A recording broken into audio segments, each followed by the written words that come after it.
And a dozen roses for only $12.99. Thank you, Flowerman, and thank you, Mom. We also have local flowers and tulips from the Netherlands. That's Holland. Go to flowermanflowers.com. That's flowermanflowers.com.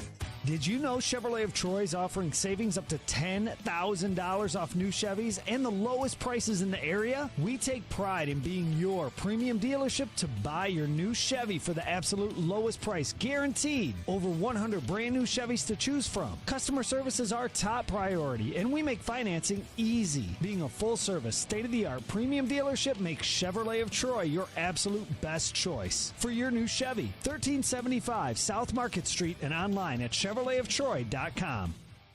Have you heard? Bath Creations has moved to their new location and showroom at 8741 North Kimmel Road in Clayton. This gives you even more opportunity to see the incredible amenities and craftsmanship Bath Creation offers. With Bath Creations, you get a beautiful, modern bathroom that is safe, comfortable, and affordable. Attention first responders, veterans, and active military. Save an additional $500 off your purchase. Visit at 8741 North Kimmel Road in Clayton or online at mybathcreations.com and get a new bath today. If you need new roofing, siding or gutters, skylights or patio enclosures, if you're a homeowner or business and need someone you can trust, don't take a chance. Enhance with Lance. Lance Roofing and Siding has been satisfying customers since 1993 and hold an A+ rating with the Better Business Bureau. See Lance Roofing and Siding at their new location at 6903 Dayton Springfield Road in Enon. Call for a free estimate at 864-2722. That's 864-2722. Online at lanceroofing.com. You don't need a job site, you need a hiring platform. Indeed lets you schedule and conduct virtual interviews all from one place. Start at Indeed.com/credit.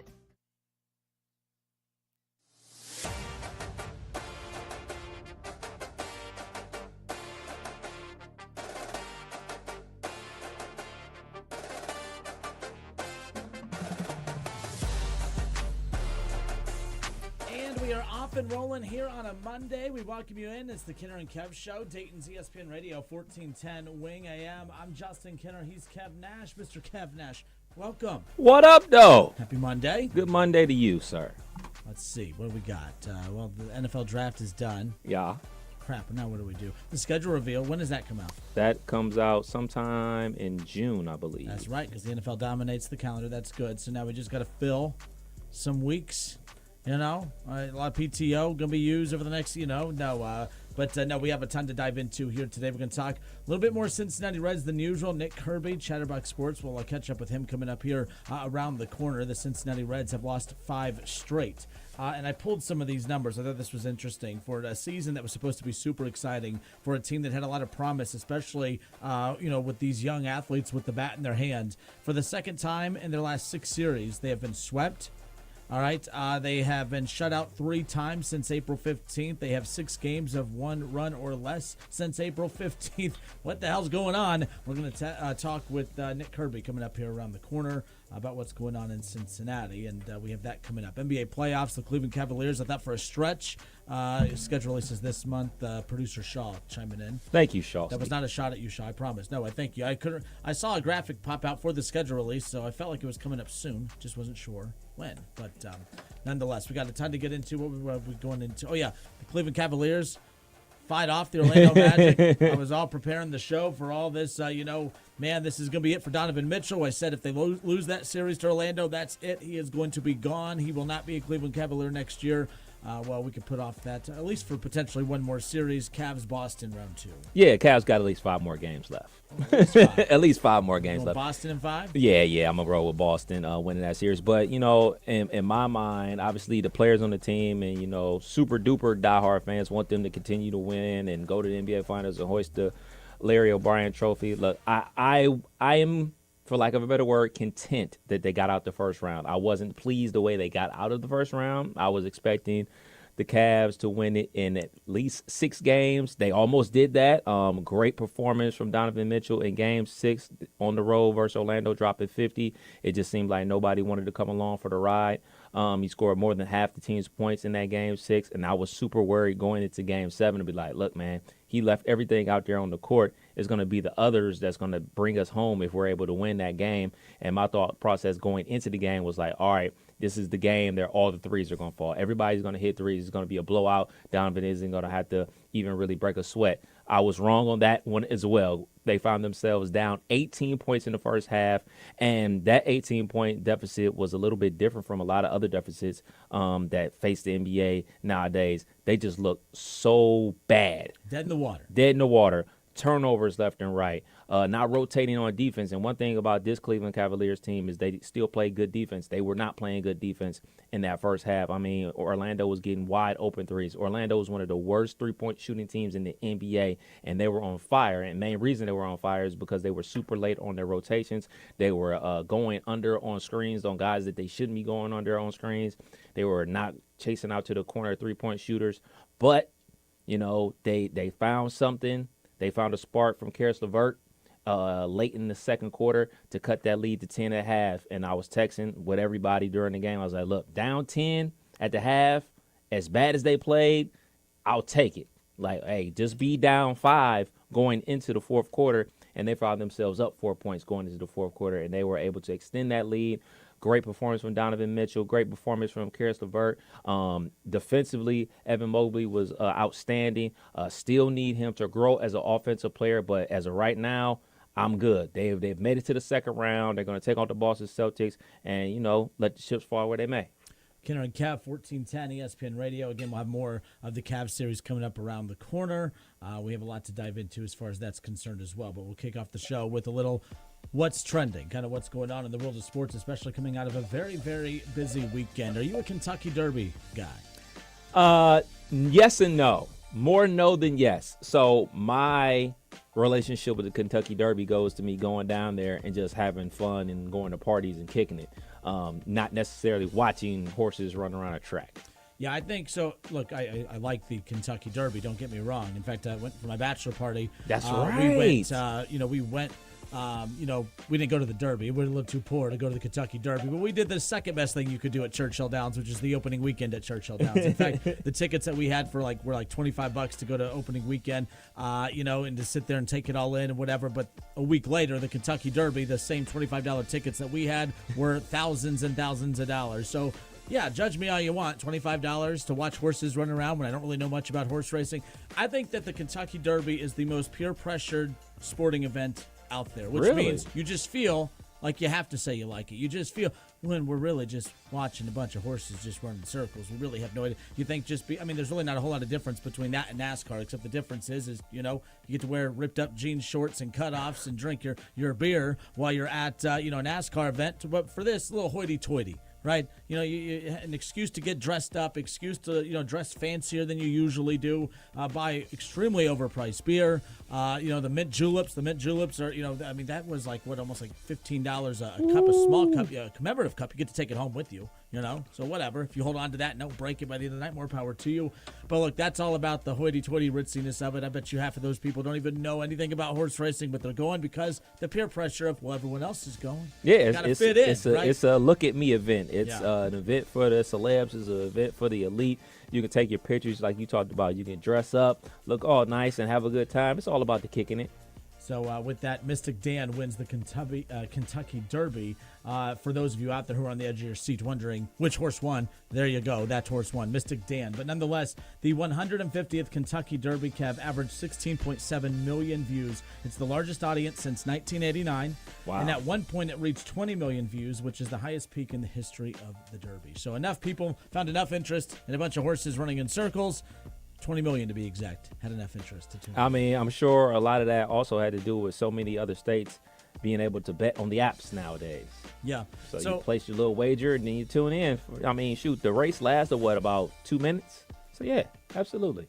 And the thing that's funny about that, so when me and all the guys went down for my bachelor party to go to opening weekend at Churchill Downs 2 years ago, everyone was just sitting there placing the bets on their phone. I'm like, no, we could do that at home. I was like, we'll go into the ticket window. If I'm going to lose my money, I want to go physically make eye contact with the person that knows I'm about to lose my money, and that's what we did. My best friend, Dylan, him and his family, they went on a family vacation. I think it was over in Tennessee somewhere, but it rained the whole time, so they really couldn't do anything outside. But they had a big theater in the house that they were staying at. So you get on a little FanDuel app or whatever it is, whatever app. I might have just been the Churchill site. I'm not really sure, but you can watch and bet on the horses live. So you can literally. So they just popped up the horse races up on the screen, and we're betting live, just sitting in the theater. A lot of cool stuff you could do with the app. Indeed. But when you're there, get your ass up, go to the betting window, place the bet there. Hopefully you win. Hopefully. That's always the goal. Next up, what's trending? How about this? The Snoop Dogg Arizona Bowl presented by Gin and Juice. That is the newest bowl game will be added to the slates coming up this upcoming college football season. The Snoop Dogg Arizona Bowl presented by Gin and Juice. Kev, it is the first bowl ever sponsored by an alcoholic brand. Not surprised that Snoop has taking his talents to Arizona, as he tweeted out earlier today. I mean, Snoop has his hands in everything. I mean, from gas grills to marijuana, obviously to music. Getting choked up. I don't know what it is, man. But, so emotional. Carl Thomas. I'm just really disappointed that Miller Lite already has, or Miller, that Miller High Life. I'm just so disappointed that they've already used some of those. I mean, that would have been a perfect branding statement for Snoop Dogg, nonetheless. But yeah, you're talking about all his branding. Yeah, I mean, working with Martha Stewart. I mean, you can't turn on the TV without seeing a Snoop commercial. So this is no surprise that Snoop's love for football, he's now involved with a bowl game. This is pretty cool. All right, moving on to this. And again, by the way, with all the wild and just random bowl games out there, I mean, at least this one, if you're going to not be I mean, look, in one of the 100 playoff games that are going to be played next year, if you're not good enough to be in one of those and you got to play in a pointless bowl game, I mean, fingers crossed, I'm at least going to get to play in something that's associated with Snoop Dogg at least. So there's that, nonetheless. How about this, Kev? What's trending? Kidder and Kev, 1410 ESPN Radio here on a Monday, off and rolling. J.J. Watt said he would be willing to come out of retirement to join the Texans only if they absolutely need it. He texted and had a conversation with Coach D'Amico Ryan saying, hey, he'll be ready. If you absolutely need me, I'll be ready. He's been working out as if he's ready to go. Thing is, why haven't they called him? I mean, you could say you don't need him, but, I mean, can you actually say you don't need J.J. Watt? Now, to be fair, this isn't the J.J. Watt of, I get, 6-7 years ago, but his last season in the league was still, he was still producing, so who knows? But interesting nonetheless. Not surprising at all, because I don't remember him saying that about 2 years ago when Mills was the quarterback. Now that C.J. Stroud is a quarterback, and he's seen him have a year underneath his belt. He didn't say this at the beginning of last season when he was a rookie. Now he saw the proof in the pudding. Hey, man, I'm here if you need me. Maybe we can get to the bowl. Maybe I'll get me a ring. If you need me, only if you need me, though. Like, at the back end of the season. Like, when we got a playoff spot already clinched. That type of need me. Not during the regular season. Not where all that other hard work comes involved. Only if you need me. Yeah, and look, and if he comes back, I don't think that's going to be the addition that kind of tilts the scales more in their favor. Look, the Houston Texans are going to be the favorite to win that division. This would be a nice cherry on top, but I just think it would be kind of cool to see a name from the previous regime kind of come in and benefit from the fact that they've got things turned around so quickly nonetheless. Next up, Joe Burrow has returned to the practice field. In fact, he returned to the practice field earlier today, Kev, and for the first time. This is the first time he's been out there throwing passes since, of course, his season-ending injury last year. But nonetheless, that's good news for Bengals fans to see Joe Burrow. Not good fans for Kev. Not good news for Kev. Not good news for me as a Browns fan, but good news for Bengals fans. Joey B out there throwing the football here in the month of May. It's good news for the NFL. I mean, we saw how many quarterbacks got injured last season. We saw like the disgruntledness and a lot of teams out there because their main guy wasn't out there and stuff like that. So I'm glad he's out there. My advice to Joe and the rest of the Cincinnati Bengals, take it slow. September's a long ways away. No need to re-aggravate anything. Take it slow. And look, keep in mind with this too, the whole offseason's just been T. Higgins wants out. Obviously, Hendrickson wants out. There's all the concern. Look, all we heard about was all the dollars that they had to spend, and they really didn't go out there and shock the world with any major key addition. They plugged some holes. They addressed some things. They took a lot of chances in the draft. This hasn't been the most positive vibing offseason for the Cincinnati Bengals. So they need anything they can get right now. This definitely helps because the bottom line is everyone knew last year, second worst defense in the NFL. They couldn't run the dang football. They knew they were heading into an offseason where T. Higgins' contract was going to be a talking point. They're going to have to deal with Jamar Chase's contract around the corner. The only thing that matters stability-wise is Joe Burrow being out there. They could be without T. Higgins. They could be without Trey Hendrickson. They can have the second worst run, or they can have the second worst run game and the second worst defense in the NFL. Fans don't care about any of that as long as Joe Burrow's out there, and as long as he's out there throwing the football and no setbacks. Bengals fans should feel good about that. I tell you, who does not feel good in the city of Cincinnati right now, at least sports fans-wise, is Cincinnati Reds fans. The Cincinnati Reds have lost 5 straight. As I talked about a little bit ago, this was a team that everyone was excited about to see what they could bring to the table offensively. All right, well, since April 15th, the Cincinnati Reds have been swept twice. All right, they have been shut out 3 times. They have 6 games of 1 run or less. They are in the midst of 5 straight losses. They're off today, but they've been off for a while. Can they get it back on track? That was a hell of a transition. I'm very proud of myself for that one. Nick Kirby, Chatterbox Sports. He's going to bring a little Reds positivity to the show because he's the best one for that. We'll talk about the Cincinnati Reds with Nick Kirby when we come back.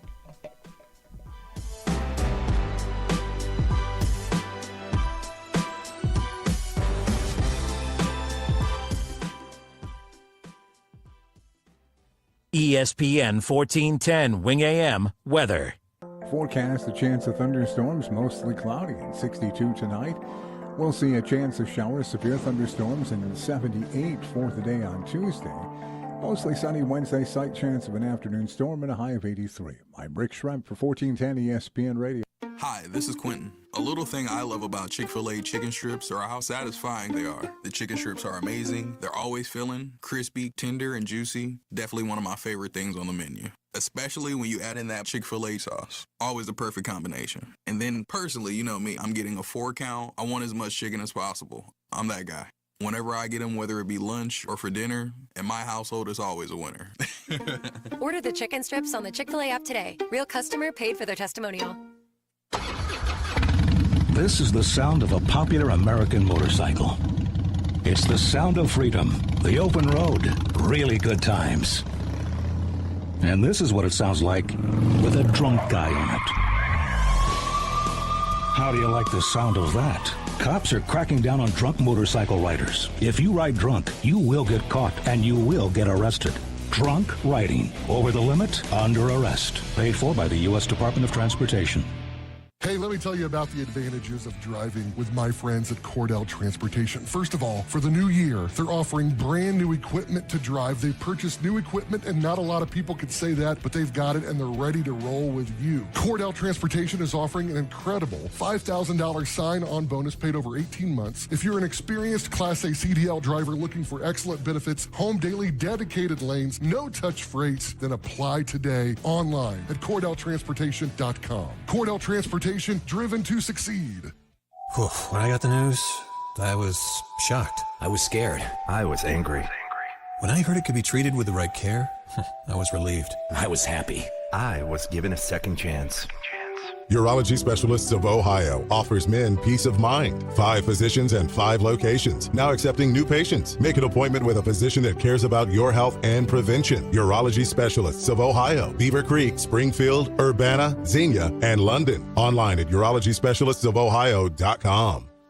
Your vehicle service needs matter to us. That's what we do. That's why Chevrolet of Troy offers the most convenient service experience in the area and the most competitive pricing. Plus, we're open Saturdays. Experience, satisfaction, and integrity. That's who we are. Chevrolet of Troy is the only dealership in Miami County with an on-site body shop. Our professionals will diagnose your vehicle quickly to get you back on the road. Now that's convenient. Chevrolet of Troy, 1375 South Market Street, and online at ChevroletofTroy.com.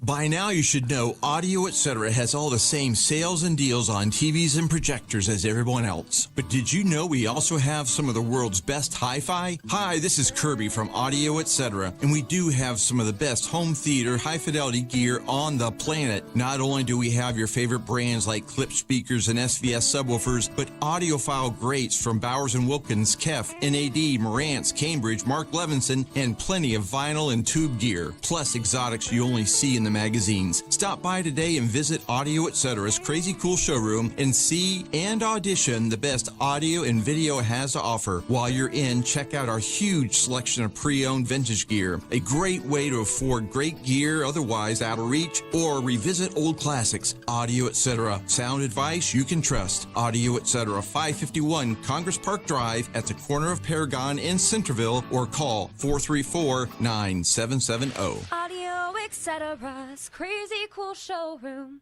Whether you own a local business or a global one, you're always looking for ways to position your operation to create opportunities and move on them faster.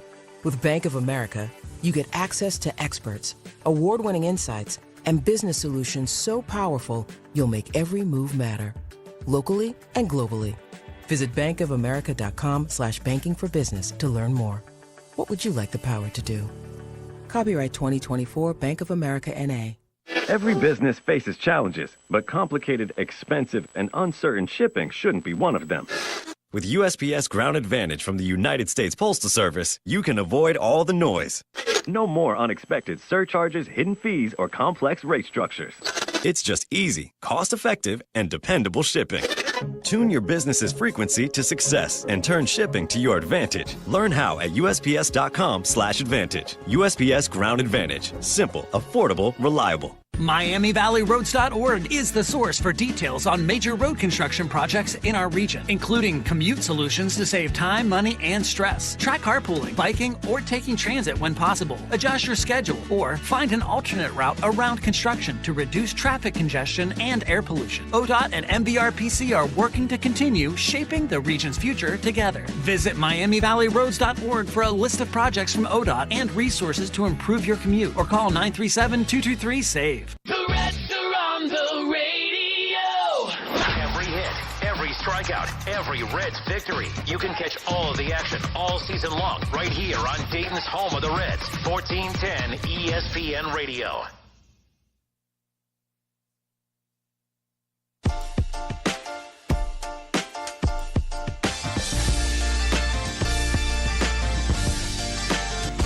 Justin Kinner, Kev Nash, back with you here on 1410 ESPN Radio. We'll get to your social media reactions coming up here in just a little bit. 518-1410, 518-1410. That's the number to call and jump in on the conversation. We appreciate you, whether you're watching on the Justin Kinner Show Facebook page or on Chatterbox Sports on YouTube. It's fun hanging out with you guys each and every weekday from 3 to 5 p.m. Kinner and Kev, 1410 ESPN Radio, and of course on Chatterbox. But we're going to talk a little Cincinnati Reds, and I thought there's no better person to bring on right now than our next guest. And the reason is because, you know, coming into this Cincinnati Reds season, there was so much optimism, there was so much excitement, and I don't think that there's a reason for all that optimism and excitement to just totally flush it away. But the Reds are in the midst of, well, for one of their toughest stretches schedule-wise, but one of their toughest stretches production-wise. I mean, since April 15th, the Reds have been swept twice. You know, they've been shut out 3 times. They've had 6 games of 1 run or less. You know, it's been an interesting little stretch for the Cincinnati Reds that for the first time is it's challenging the Reds fans. It's challenging the young players on this roster. You know, we talked about, I've said this before, that the worst thing that ever happened to the Cincinnati Reds was the month of June in 2023. And that's going to be something we dive into more a little bit later in the show. But the reason is they won like 18 games that month. I mean, Ellie was playing at an MVP-like level, still playing great, by the way. But everyone was hitting. Matt McClain was hitting. Spencer Steer was hitting. Everyone was pitching well. The bullpen was great. I mean, everything that could have gone right went right. But the problem is that could have been a blip in the radar. That could have been an outlier month. And when you look at all the months outside of June of 2023, 500 baseball is what this Cincinnati Reds team is. And I think that everyone keeps holding the Reds to the standard of what they put forth in June of 2023, and they just have not been that since.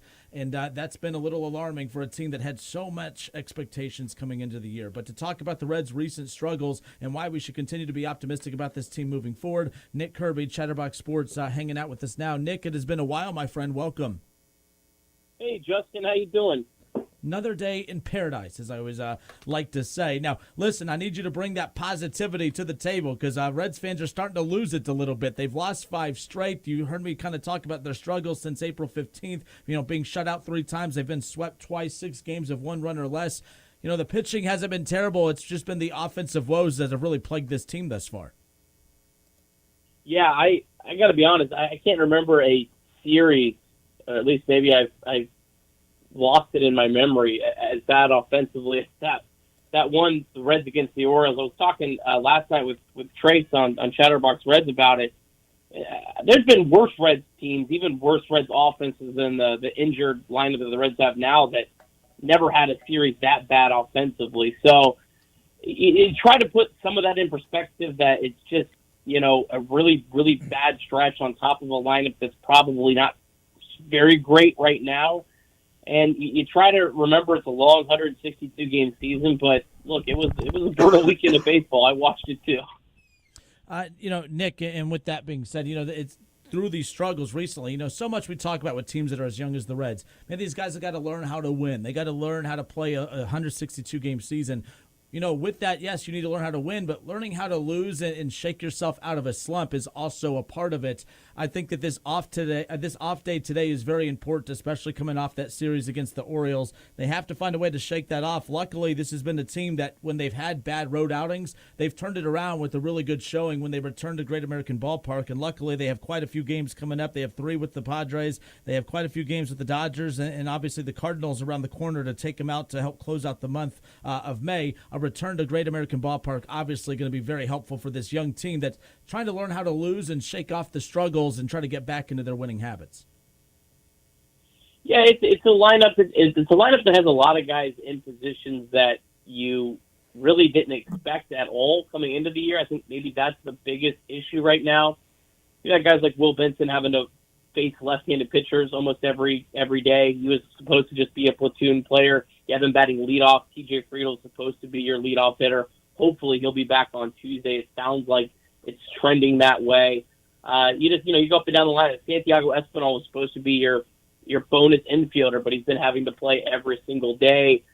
Stuart Fairchild was just supposed to be a platoon player against left-handed pitching. He's had to play almost every day. So there's just been so many guys that have been out of their normal spots, and I think that maybe had the biggest impact on this offense. But there's a lot of guys also that even still aren't playing to the back of their baseball cards. If you can convince me, hey, maybe Jeimer Candelario was washed, I'm just throwing him out as an example, or maybe maybe Will Benson's never going to be what he was before. You can convince me on 1 or 2 of those guys, but when it's 5, 6, 7, 8 guys, I think it's more of just an early season, really bad small sample than kind of what to expect going forward. And we'll see at least some of these guys get back to that, proverbial back of their baseball card. What's wild, Nick, is, and I heard you and Trace talk about this in the postgame yesterday a little bit, but I agreed with Trace about this. So many people are making such a big deal about the offseason free agent acquisitions. We're holding, when you added Candelario and Nick Martini and Santiago Espinal, these were supposed to be guys that were just added for depth purposes. I mean, I remember when people were ticked off about some of these additions because why do we need another middle infielder? Why do we need this? Why do we need that? Well, the bottom line is they were supposed to be depth pieces. They weren't supposed to be everyday pieces, as you guys alluded to. To me, the problem is not so much them, although we would like to see them kind of pick it up a bit, and I mean more than a bit. But to me, it's the concern I'm having is second-year players like Christian Encarnacion Strand. Obviously, you look at Will Benson and you look at Spencer Steer, who had such a hot start early on. Luckily, it's been a fun season watching, Ellie De La Cruz, who I thought that the pressure of his year 2 stint would almost get to him more than the others, and it's almost been the opposite. He's been able to rise up to that occasion. But what about the guys that have the expectations to be great everyday players that haven't necessarily lived up to that yet? Still in a young part of the season, but I still feel like those guys should have more attention thrown their way than the off-season acquisitions who were just supposed to be depth pieces. Yeah, I mean, you were banking on a really big season from Christian Encarnacion Strand, whether or not this lineup was healthy or not. And to this point, he just hasn't performed. Now, on Sunday, he had 2 hard-hit balls. I thought he had one for an out that just really scorched right at the left fielder. So, hopefully that's a positive, but there's been, several games where he's had one of those games, and then the next night it just hasn't clicked. But I feel like he's maybe the biggest key to this entire offense is he able to figure it out. Now he's struggled at times in Christian Encarnacion Strand. He's the kind of player that when he struggles, it's going to look worse than other guys because he swings at everything. That's just part of his game. He's been able to overcome that at every level. He overcame that at the big leagues last year. So, while he does need to, I think, have a little bit better plate discipline, he needs to draw a few more walks, at least work some more counts. He can't change completely the type of player he is, which is a guy that just goes up and hits a lot of bad pitches. So, you hope that he's a guy that looks really bad when he's going bad, but when he's going good, it's going to look really easy, and you're going to wonder, how did he struggle for this long? Nick, David Bell said that the expectations for this season was to win the division. Do you think that is the pressure that's facing the team right now? They're just not playing up to expectations, or you think they're playing with that added pressure of winning the division?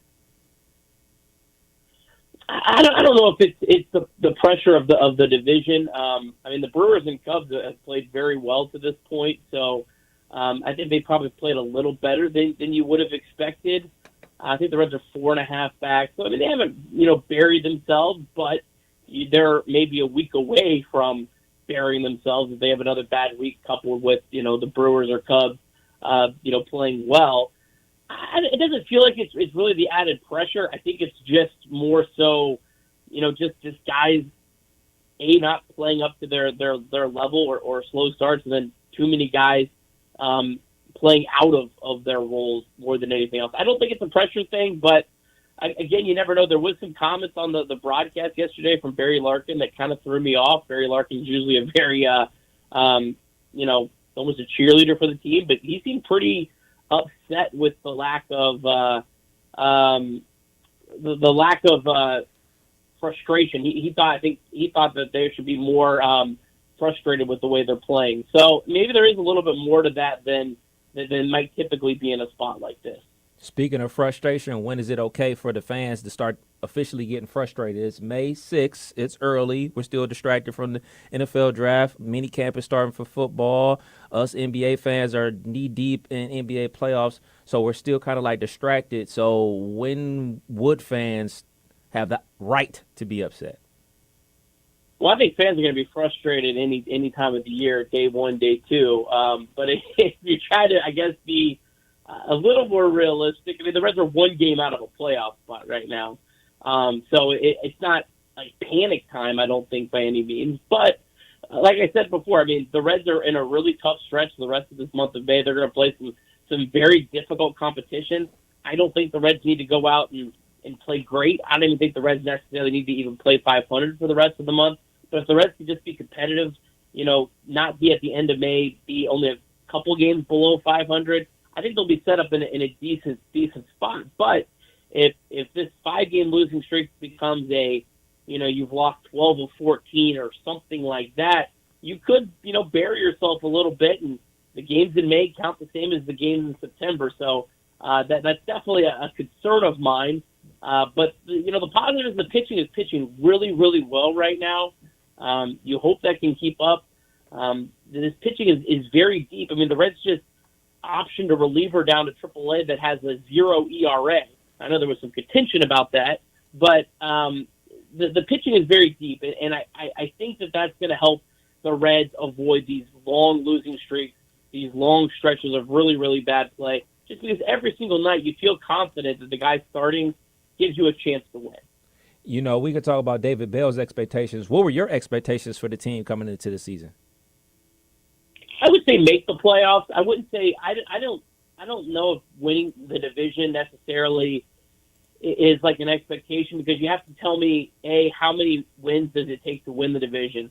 Because you could have a year where, especially the way the NL Central looks this year, 84 wins could win the division, or a year that maybe the Brewers or Cubs go off and win 90-plus games. So I don't think it was fair to expect the Reds to win 90-plus games this year, but I do think it's fair to expect that they make the playoffs. So my expectations were make the playoffs. I don't think if they miss the playoffs, it's necessarily the entire plan is shot, scrap everything, start another rebuild, anything like that. But I do think it would be very disappointing, for this group that you're hoping to continue to progress. Very similar to the team that just, beat the crap out of the Reds all weekend, the Baltimore Orioles. They won, I think, 82 games their first year. Then the next year they had a big jump to 100-plus wins. I don't think the Reds should have got to 100-plus wins this year, but they showed some steady progress, and you really wanted to see the Reds show some more progress this year. We have Nick Kirby, Chatterbox Sports, hanging out with us here. It's the Kinner and Kev Show, 1410. ESPN Radio, Dayton's radio home of the Cincinnati Reds. And, of course, the Cincinnati Reds off today in the midst of a 5-game losing streak. And earlier, by the way, I gave you the wrong stretch for the Reds of home games coming up. I looked at the wrong off day on a Monday. But they are off today, but they have the Diamondbacks for 3 coming up, and then they hit the road again for a long stretch. So my apologies. I did get that schedule wrong when I was plugging that early to start. But, Nick, they have 3 with the Diamondbacks at home coming up over the next 3 days. They have that long stretch on the road. We knew that this was going to be a brutal stretch for the schedule, regardless whether they were home games or away games. But the problem is they're playing their worst baseball in the midst of one of their toughest stretches, if not their toughest stretch of all season coming up. This month is a very dangerous month. I know you said you're just hoping that they could play, close to 500 baseball the rest of the way, but is there any concern that this could be the month that really derails any hopes of them accomplishing what they were hoping to accomplish coming into the season? Yeah, I mean, if they go, I don't know how many games they have played this month, but if they go something like 8-20 or something like that, I mean, then they could absolutely bury themselves and put themselves in a hole where they can't dig themselves out of. Very interesting. The Reds play 6 games against the Diamondbacks, 3 at home starting on Tuesday. Then they travel to Arizona next week. The Diamondbacks are also a team that struggled early in the year. They're only 15-10. This was obviously the defending NL champs, went to the World Series last year. They made some big splashes this offseason. They were a team that was expected to really play well, and they have it to this point. So it's almost kind of like, you don't want to say it's like a make or break for both teams, but both of these teams are in spots where they kind of need to pick it up. They can't let themselves get buried, and the Diamondbacks are definitely a potential team that at the end of the year, if you're talking about a wild card spot, you might be competing with. So, how you play in these next 6 games against that team could really go a long way towards the end of the year. Yeah, ironically enough, the team that they were only 2 games behind last year, that final playoff spot, the Diamondbacks, who ultimately go on to play in the World Series. So obviously, that's a team to keep an eye on, as far as them competing outside of the division the rest of the way moving forward, as you talked about. You might have touched on this already. If you have, my bad. But TJ Friedl, obviously very, very close to returning to the Reds when that is. I heard you and Trace talk about that a little bit. TJ Friedl, with all the struggles they've had, obviously the offensive woes, what does TJ Friedl do for this team beyond just the bat? Because, of course, you put him in this lineup, you put him out on the field, it allows David Bell to be a little bit more flexible with the lineup and positioning out in the field. What does a return for TJ Friedl mean for the Reds as far as just trying to get them out of this current slump that they're in as a whole? Yeah, I mean, TJ Friedl was the Reds' leader in wins above replacement last year. Kind of the all-encompassing stat that takes offense, defense, base running all into one. They said he was the Reds' best player, and I don't think that's necessarily crazy to think either. He's a very good defensive player in center field, so when you put TJ Friedl out there in center field, he's going to move Stuart Fairchild or Will Benson to the corner, and it's going to make your entire outfield significantly better. So that's obviously a good thing. His base running is important. His ability to get 1 hit, I think get 13 last year, led Major League Baseball. That allows you not to go into slumps because that's always something that can get you on base. So he just does a lot of things that help you win, and I would expect he's going to get put into the leadoff spot. That kind of pushes everyone else back. It puts other players into more spots where I think they're more likely to be successful or at least be a little bit more comfortable. So TJ Friedel's not the be-all, end-all. He's not going to fix every problem that the Reds have, but he's definitely a big step in the right direction. I'm expecting that he's activated on Tuesday because he played 4 rehab games. He started on Thursday. He played all 4 games, Thursday, Friday, Saturday, and Sunday in St. Paul. Played 3 of those games in center field. Normally if it's a longer rehab assignment, you'd play your first game, you get 2 at-bats, they pull you, you get a day off, they kind of ease you in. They didn't really ease him in. They threw him in 4 games, played every day. So I'm expecting that he's activated on Tuesday. I would be pretty surprised otherwise. All right, Nick Kirby, Chatterbox Sports, awesome enough to give us a little insight into the Reds. The Reds off today. They'll be back in action coming up tomorrow night, of course. They are back at home. Game 1 of a 3-game series at GABP against the Arizona Diamondbacks. And then, of course, they'll hit the road for quite a few series. We'll have the Giants, more with the Diamondbacks, and the Dodgers nonetheless. The tough month of May continues for the Reds. Can they turn it around tomorrow? We'll find out right here on 1410 ESPN Radio. Nick, you the man. Appreciate your time, and we'll talk soon. Thank you. All right, thanks, guys. Love having you on Chatterbox Sports. We love being with you guys as well. Appreciate you, man. Thank you. More of the Kinner and Kev Show when we come back.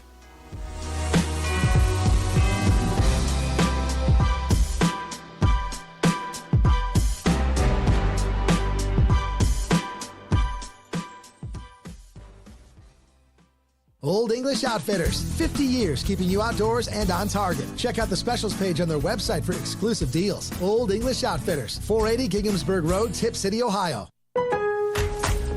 Lowe's knows pros need the right tools for every job. That's why we sell the largest in-store selection of Klein tools anywhere. Find new items launching exclusively at Lowe's, like the self-leveling laser level for just $159.98. Plus, shop the Connect socket set for just $49.98. Get Klein tools in-store and online today. Because Lowe's knows tools. Lowe's knows pros. eBay Motors is here for the ride. 120,000 miles of night drives, daily commutes, and who knows how many. Are we there yet? Through countless fixes, elbow grease, and a new radiator, you kept your ride alive. With eBay Motors, you have over 122 million parts to keep it running. And with eBay Guaranteed Fit, they'll be the perfect fit every time. Plus, at these prices, well, we're burning rubber, not cash. Keep your ride or die alive at ebaymotors.com. Eligible items only. Exclusions apply.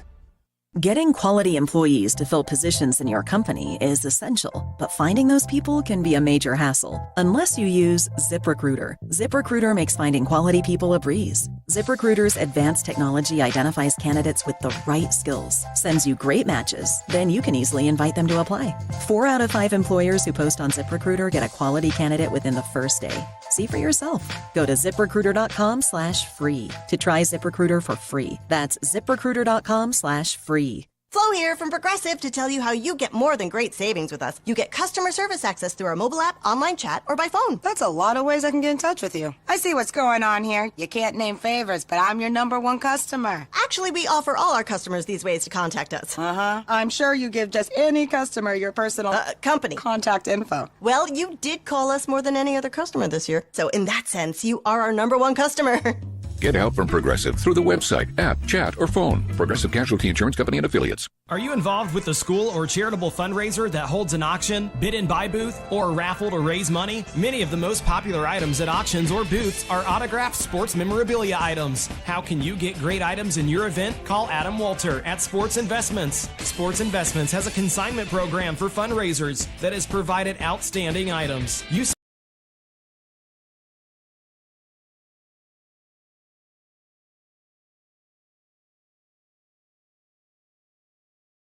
select NKU in Louisville, Notre Dame, and Ohio State. Sports Investments consigns the items to your group at a highly discounted price. And when they sell, you keep the profit. You don't pay anything in advance. And if something doesn't sell, you simply return it. You'll enjoy the experience of dealing with the Walter family. Call them at 513-891-5000. Email Adam at sportsinvestments.com or visit them on Montgomery Road, right off I-275. Just 40 minutes from WING. You give and you give. It's time to get with Straight Talk Wireless. You get a reliable 5G network and unlimited data and a Samsung Galaxy A14 included with the activation of a Silver Unlimited plan. So you can give your janky phone to your kid. Yeah! Switch to Straight Talk. Find us at Walmart and StraightTalk.com. For network management practices, visit StraightTalk.com. Requires in-store activation. Device offer ends 6/9/24. Taxes and fees apply. Lee's Famous Recipe Chicken has the best fast food fried chicken. Sure, it sounds like an opinion, till you hear that USA Today readers said the same thing. Get a taste of it with the Famous Favorites Variety Box. Available at a great low price. With 5 hand-breaded strips and 5 pieces of crispy golden bone-in chicken, it's perfect for feeding your whole crew. Only at Lee's, famous for chicken. Veterans, were you exposed to harmful burn pit smoke while serving overseas? The Department of Veterans Affairs has recognized and is providing benefits to veterans who suffer with asthma, rhinitis, and sinusitis as a result of burn pit exposure. If you served in the Southwest Asia Theater of Operations or Afghanistan, Uzbekistan, Syria, or Djibouti and suffer from any respiratory illnesses that you believe is a result of exposure to burn pits, contact the Montgomery County Veterans Service Commission at 937-225-4801. Did you know that looking at the world from a new perspective might make sense? But not when you're in your car. Make sure your vehicle's up to date, including your tires, so you don't end up looking at things upside down. Come see us at Carroll Works Tire. Bald can be beautiful, but not when it comes to your tires. Low, or worse, no tread on your tires is dangerous. It makes it harder for your vehicle to stop, leaving you prone to accidents. Come see us at Carroll Works Tire. Mattress Firm's Memorial Day sale is here. Get matched to your perfect bed and save up to $700 on select mattresses from top brands. 1410 ESPN Radio gives you 5 straight hours of local sports talk every weekday. Don't miss Off the Bench with Trace Fowler at 1 p.m., followed by the Kinner and Kev Show from 3 to 6 p.m. The best local sports talk in the Miami Valley, right here on 1410 ESPN Radio and on the iHeartRadio app.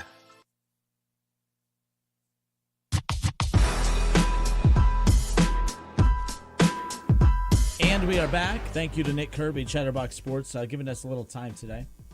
So one thing I touched on before that interview and that conversation started was that the worst thing that could have happened to the Cincinnati Reds was the month of June 2023. I've referenced this before, but if you look back at, again, heading into last season, the Cincinnati Reds were supposed to be a 100-loss baseball team, right? They were supposed to be a 100-loss baseball team, and the team goes on, to finish above 500. They missed the playoffs by 2 games. We referenced that. In fact, they're taking on the Diamondbacks tomorrow, the team that, the Reds were the last team or first team to miss the playoffs, right? They were the first team out, if you're going to use the March Madness terms, if you will. They were just on the outside looking in. The Diamondbacks finished 2 games ahead of the Reds for that final wild card spot, ultimately represent the National League and the World Series and all that fun stuff. So the Cincinnati Reds, ironically enough, all of that happened because of that magical month in June. Now, they missed the playoffs, but they were in playoff contention because of that big month in June. But let's be clear. You want to talk about outliers, Kev. The month of June 2023 is one of the biggest outliers in Reds baseball recent history. To go 18-9. These are some of the. They went 12-15 in the month of April of 23, 14-13 in May of 23. They went 15-11 in July of 23, 10-17 in August, and 13-13 in September. All right, and then you look at what they've been able to do so far. They went 1 game above 500 in the month of April. All right, and right now they're off to an 0-4 start in the month of May. In the month of June 2023, they went 18-9. That is an outlier month. And let's just say that the Reds go back to finishing close to 500. Let's just say we bring that back down to about 12 wins. You take 6 games off their win total.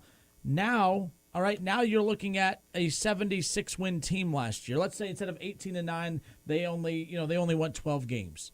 Okay, let's say they only won 12 games. That would put them at 76 wins. That would put them under 500, and then that would put them in line with what they've been in April and May of last year, and July, August, and September of last year, and basically what they were in April of this year. And obviously they're off to a very poor start in the month of May. But the bottom line is if it wasn't for that month of April or that month of June, the month of June of last year, I don't think we'd be feeling as warm and fuzzy inside as we do about this team. In fact, the whole reason that this team had the expectations to win the division, coming into this season and be that new hot up-and-coming team, the bottom line is we are predicating all of that. We are basing all of that off of 1 month, not 1 season, 1 month. Because you take June 2023 out of it, the Reds are who they are. And that is a 1 to 2 games below 500 or 1 to 2 games above 500 on any given month. And that's just who they are. This is a team that doesn't get hot. This is a very inconsistent team. Now that screams youth and young players, and that's exactly what they have.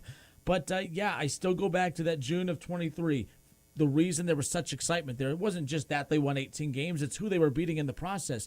They lost games to the Braves, but every one of those classic games with the Braves came down to 1-run losses. They were exciting games at GABP. At the debut of the City Connect jerseys, they're going against the best team in baseball at the time.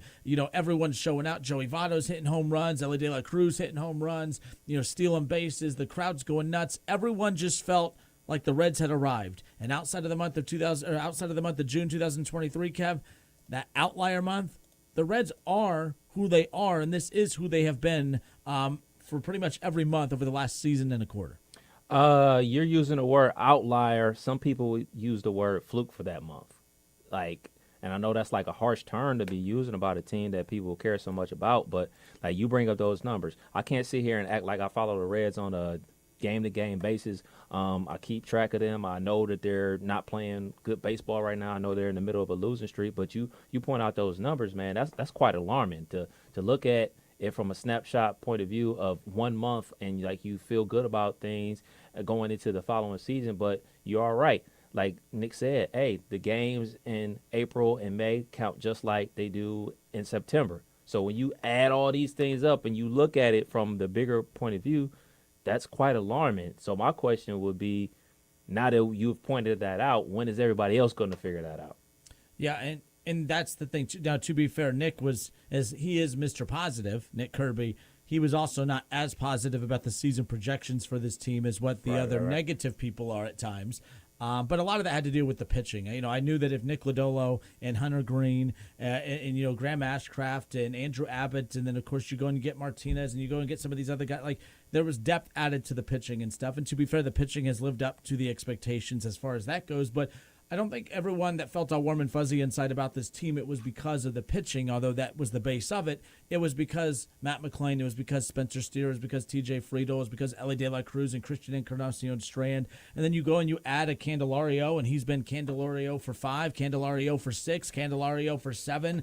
He hasn't lived up to expectations, of course. And, you look at the struggles of Nick Martini and Santiago Espinal. It may sound like I'm about to defend these guys, but let's be clear. I'm very confused as to why when I log on to social media, whether it be Twitter or X or Facebook or whatever, everyone throws shade at those guys. And I'm like, I don't really want to bury Christian Encarnacion Strand and these other guys, but at the same time, I'm more concerned and obsessed with their development and their production than I am of a guy in Candelario who should not be in the role that he is in right now, who should not be. I mean, we're like, oh, they're losing because of Candelario.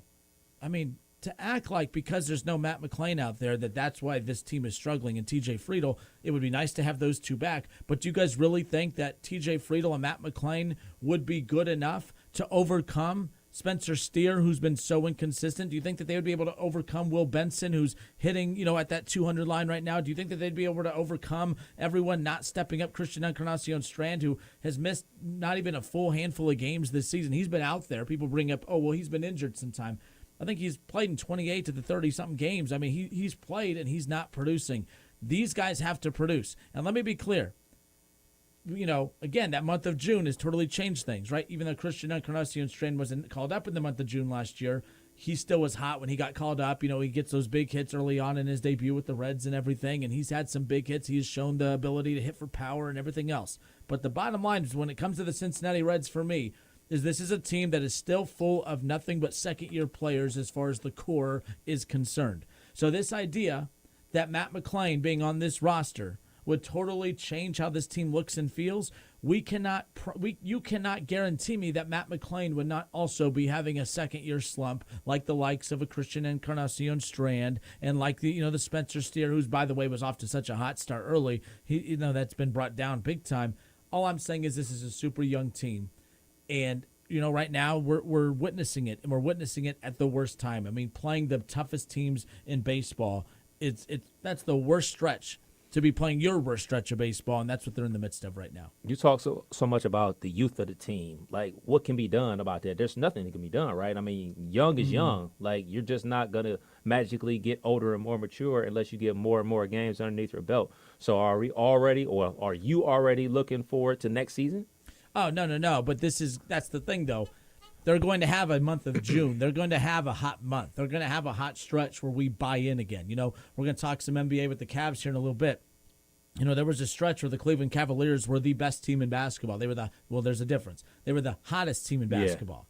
And that stretch that the Cleveland Cavaliers were on, it reminded me a lot of the stretch that the Cincinnati Reds were on in the month of June last year. They weren't the best team in baseball, but there was no doubt that they were the hottest team in baseball. They were the most exciting team in baseball. The Cleveland Cavaliers were the most exciting team in the NBA for that month leading in, or for that 2 months, you really can say, in January and February heading into the All-Star break.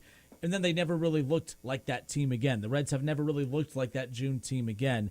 And a lot of it is just inconsistent young players that you're waiting for them to kind of come into their own a little bit. Luckily, Ellie is playing up to expectations. I mean, he's been super exciting. But I'm not going to say that this team is struggling because of no TJ Friedel and no Matt McClain, because to me, this team with Spencer Steer and Christian Encarnacion-Strand and Will Benson and Ellie De La Cruz and Jonathan India and Tyler Stevenson, like, we need to be very hard on Jonathan India. We need to be hard on Tyler Stevenson. We need to be hard on Christian Encarnacion-Strand and Spencer Steer. These are the guys that we need to be directing our frustration towards, instead of 3 offseason acquisitions that were just supposed to be depth pieces, and instead we're saying we're bad because Candelario's not producing, Nick Martini's not producing, and Santiago Espinal's not producing. I mean, that to me, I think, is misguided. You know, it's misguided frustration as far as that's concerned. But we shall see. The Reds are off today. They'll be back at it again tomorrow night. So it'll be interesting to see how the Reds respond returning home, because I've said before, we've seen, when the Reds got swept by the Mariners and it just seemed like, oh man, they're losing that energy, they're losing that fun. They returned home and had that excitement and energy again. And the Reds right now in the midst of a 5-game losing streak and offensive woes left and right. They have a chance to kind of get it going against a good Diamondbacks team, but at least they have them at Great American Ballpark. This is probably the most, again, it's May, so this sounds a little dramatic. But to me, this is a big-time series because the Reds can take 2 of 3 and get back in the win in the win column and kind of get back in their winning ways. I think that is huge, because then they shake off this recent slump. But if you drop 2 of 3 or you get swept again, now that's a snowball effect, because that means you would have lost 7 of 8 or 8 straight, and now you got to go on the road to take on the Giants in San Francisco. You got to take on the same Arizona Diamondbacks team again in Arizona, and then you got 4 with the Dodgers in Los Angeles and the West Coast, which the Reds never play well. West, y'all. I mean, my goodness, this 3-game stretch with the Diamondbacks, I'm not overreacting. I'm not saying that the season is done, but my goodness, if you want to talk about making your job a lot harder than it has to be, losing this series or getting swept in this series is very crucial. They have to win this series, in my opinion. Kenner and Kev, 1410 ESPN Radio, Chatterbox Sports on YouTube.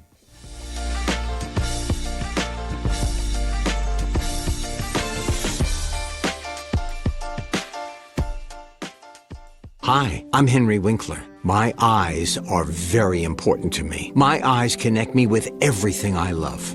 I loved my late father-in-law dearly. He always lit up a room, but his vision dimmed with age. He had age-related macular degeneration, or AMD. And since partnering with Apellis, I've learned there's an advanced form of dry AMD called geographic atrophy, or GA. His struggle with vision loss made me want to help others know about GA's warning signs. For some, colors appear dull or washed out. For others, hazy or blurred vision make it hard to see details, like fine print on price tags. Many have trouble seeing in the dark, making driving at night difficult. GA gets worse over time and cannot be reversed.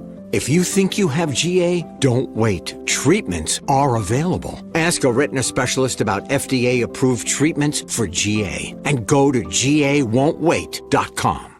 Hi, I'm Henry Winkler. My eyes are very important to me. My eyes connect me with everything I love. I loved my late father-in-law dearly. He always lit up a room, but his vision dimmed with age. He had age-related macular degeneration, or AMD. And since partnering with Apellis, I've learned there's an advanced form of dry AMD called geographic atrophy, or GA. His struggle with vision loss made me want to help others know about GA's warning signs. For some, colors appear dull or washed out. For others, hazy or blurred vision make it hard to see details, like fine print on price tags. Many have trouble seeing in the dark, making driving at night difficult. GA gets worse over time and cannot be reversed.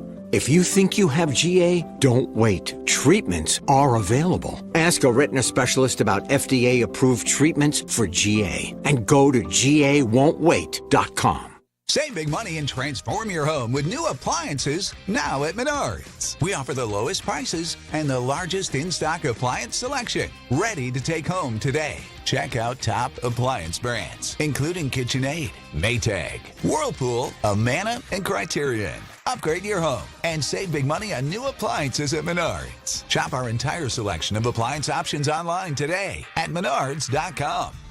Save big money at Menards. Hey, let me tell you about the advantages of driving with my friends at Cordell Transportation. First of all, for the new year, they're offering brand new equipment to drive. They've purchased new equipment, and not a lot of people could say that, but they've got it, and they're ready to roll with you. Cordell Transportation is offering an incredible $5,000 sign-on bonus paid over 18 months. If you're an experienced Class A CDL driver looking for excellent benefits, home daily dedicated lanes, no-touch freights, then apply today online at CordellTransportation.com. Cordell Transportation, driven to succeed.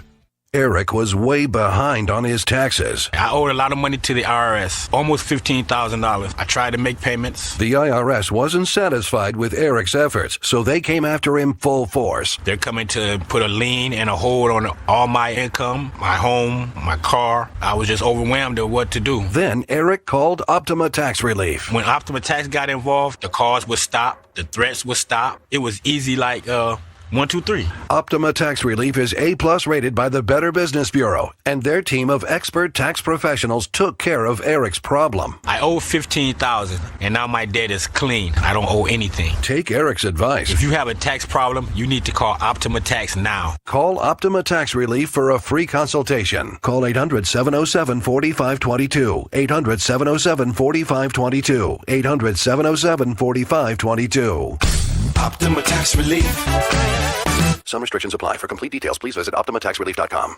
Texting enrolls you in a recurring automated marketing text messages. Consent not required to purchase. Message and data rates may apply. If you're a man over 40, feeling like you're falling off in your workouts, career, maybe even in the bedroom, it could be lower testosterone. But you can do something about it. Men across America have beaten the slump thanks to Nugenix Total T. Let's hear from some Nugenix callers. This is Ron from Dallas. Unlike other supplements that might lead to jitters or crashes, Nugenix provides a steady increase in energy. I've experienced consistent energy levels throughout my workouts, helping me maintain the intensity from start to finish. Frank from Chicago, you're on air. It works, and it does everything everyone else is saying. I'm in my mid-40s. Sex drive improved, more energy, and I feel stronger. Don't wait. Text ACTIVE to 321-321 right now for your complimentary bottle of Nugenix Total T. It's the #1 selling testosterone-boosting brand at GNC and Walmart. Do it now, and they'll also send you a bottle of Nugenix Thermo X, their newest, most powerful fat burner ever. Absolutely free. Text ACTIVE to 321-321. That's ACTIVE to 321-321. These statements have not been evaluated by the FDA. This product is not intended to diagnose, treat, cure, or prevent any disease.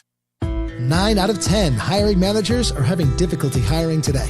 Robert Half is here to help. At Robert Half, they know talent. Visit roberthalf.com today. Reds fans, you can catch Tom and Marty Brenneman every Wednesday on Off the Bench with Trace Fowler right here on 1410 ESPN Radio. You can also stream 1410 ESPN Radio on the iHeartRadio app.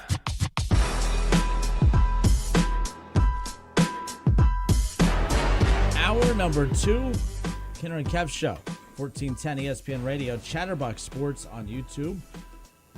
Appreciate everyone tuning in, whether you're watching the show or listening to the show or streaming the show on the iHeart app, of course, on Odyssey, on TuneIn, wingam.com. I mean, there's plenty of ways to listen to the show, whether you're streaming the audio, whether you're listening in the old school way, 1410 Wing AM, of course. We really appreciate that. Or hanging out on the YouTube channel, Chatterbox Sports, ESPN Dayton, and then, of course, the Justin Kinner Show Facebook page. So thank you for that. So I'm checking the Justin Kinner Show Facebook page chat, Kev, and a lot of people coming in hot. You could, like the David Bell, people coming in from the top rope with the David Bell stuff. Gary Peck on Facebook says, David Bell's the problem. 8 different cleanup hitters in the first 35 games is asinine. The talent level and players changed over the 5+ years Bell has been here. Same results. Lineups that scored 3 runs or less in 40% of their games, winning 1 out of 4 in such games, at least 60 games every year. That is 15 and 45 or worse. You cannot win with Bell's lineups. So his take, very similar to takes that I've had in the past when baseball was played that way. Mm-hmm. I used to get annoyed with the constant moving around of the pieces in the lineup constantly. When Mark Schlemmer and I hosted the show, Schlemmer was a baseball lifer, coached the game, in college, obviously played professionally. He knew the game the old school way. And him and I talked about the importance of guys, maybe this does play a role in today's baseball, and just because, they may not realize it when you think about how the game used to be played. When you were a leadoff hitter, you were a leadoff hitter. Right. When you were a cleanup hitter, you were a cleanup hitter. You had responsibilities and roles within the lineup, not just roles out on the field or roles as a, coming off the bench or whatever. But there was some consistency. There was just some comfort in knowing that, okay, you may be in a slump right now as a cleanup hitter, but you're staying the cleanup hitter. Like, you are not a cleanup hitter one day, hitting in the 7th spot the next day. Oh, now we're going to move you around and have you bat 3rd the next. Like, to us, it's no big deal as fans, but Schlemmer constantly was, explaining to me why that totally messes with the mindset and psyche of a player. And who am I to tell him that he's wrong? But at the same time, baseball is played that way today, where it is almost like, you put names in a cup and you throw them out, and then it seems like they're just moving them all around. They have their reasons. I don't like that. I think baseball, we've talked about this with advanced analytics in the past, where it's supposed to be something that makes baseball so unique and smart and intelligent, and I feel like it's dumbed the sport down too much to the point to where there's just no gut or feel or vibe to it. But me complaining about that's not going to change it. So for me to hold David Bell to a standard that no one else holds any other manager to, or maybe a lot of fans do, that's just how the game's played today. It's annoying. If you don't like three-point shooting in basketball, it's a tough product to watch nowadays, right? Man, I hate that coach. I mean, that would be like watching the NBA or basketball today, even in high school. Okay, you watch basketball today and say, you know what? I don't know what that coach is thinking. All his team does is shoot threes. Well, if you pay attention to the rest of basketball, everyone's shooting threes. And that's kind of this argument here. David Bell changes his lineup too much. I used to be that guy. That's what me and Nick Kirby used to argue about all the time. He was just ahead on the changes in baseball than I was, and hadn't accepted it yet. Doesn't mean I like it. I know what he is talking about. I know why Gary's frustrated. But Gary, you got to watch more than just the Reds to understand that David Bell's really not doing anything differently than any other manager in baseball. You're going to learn that, because if the Reds do move on from David Bell after this season, whoever comes in, you think they're going to have the same cleanup hitter in the lineup every day? You think that you're going to have the same number 3 hole hitter in the lineup open, obviously the leadoff hitter? That's not going to be the case. Even the leadoff hitter is not always the leadoff hitter when it comes to today's baseball. I don't like it. I'm not defending it. All I'm saying is that's just how it is. If you don't like basketball because they shoot too many threes, then you just don't like basketball because they shoot too many threes. That's not a coaching issue. That's just the product today. And if you don't like that about David Bell's lineups, you just don't like baseball today. It's not a David Bell thing. Yeah, that's how the game is. It's structured this way. It's structured like that in a lot of sports. It's not just baseball and basketball. It's structured that way in football. Like, you see like the difference between football now and even the early 2000s. Like, you couldn't tell somebody in the early 2000s, like, oh, man, we're going to go for it on 4th and 3 from the 50-yard line. They're punting that ball every single time. But now you're looked like as a maniac if you're not going for it on 4th and 3 from the 50-yard line. Like, that's the new realm of what we're dealing with. And when it doesn't work out, they get banged on. When it works out, awesome call. Let's keep the drive moving. So that's the same thing in baseball. When these lineup changes work, like it's working with countless other teams across Major League Baseball, nobody bats an eye. But when things aren't working, especially when it's your favorite team, that's the thing that you're going to point to. I can't sit here and say that, oh, man, what they're doing is right, what they're doing is wrong. I am truly just a fan. Now, when we talk about basketball and football, I have more insight. I have more knowledge. Those are sports that I actually study and I watch way more, and I feel like I understand more. In baseball, I am truly just a fan. Hit ball, catch ball, run the base. That's the brunt of my knowledge in that situation. Like, of course, there's certain things that are like, well, why would you do that? That seems a little silly. But, as fans, we're super passionate, and truly, all we want to do is win. So whatever works to win, we don't care.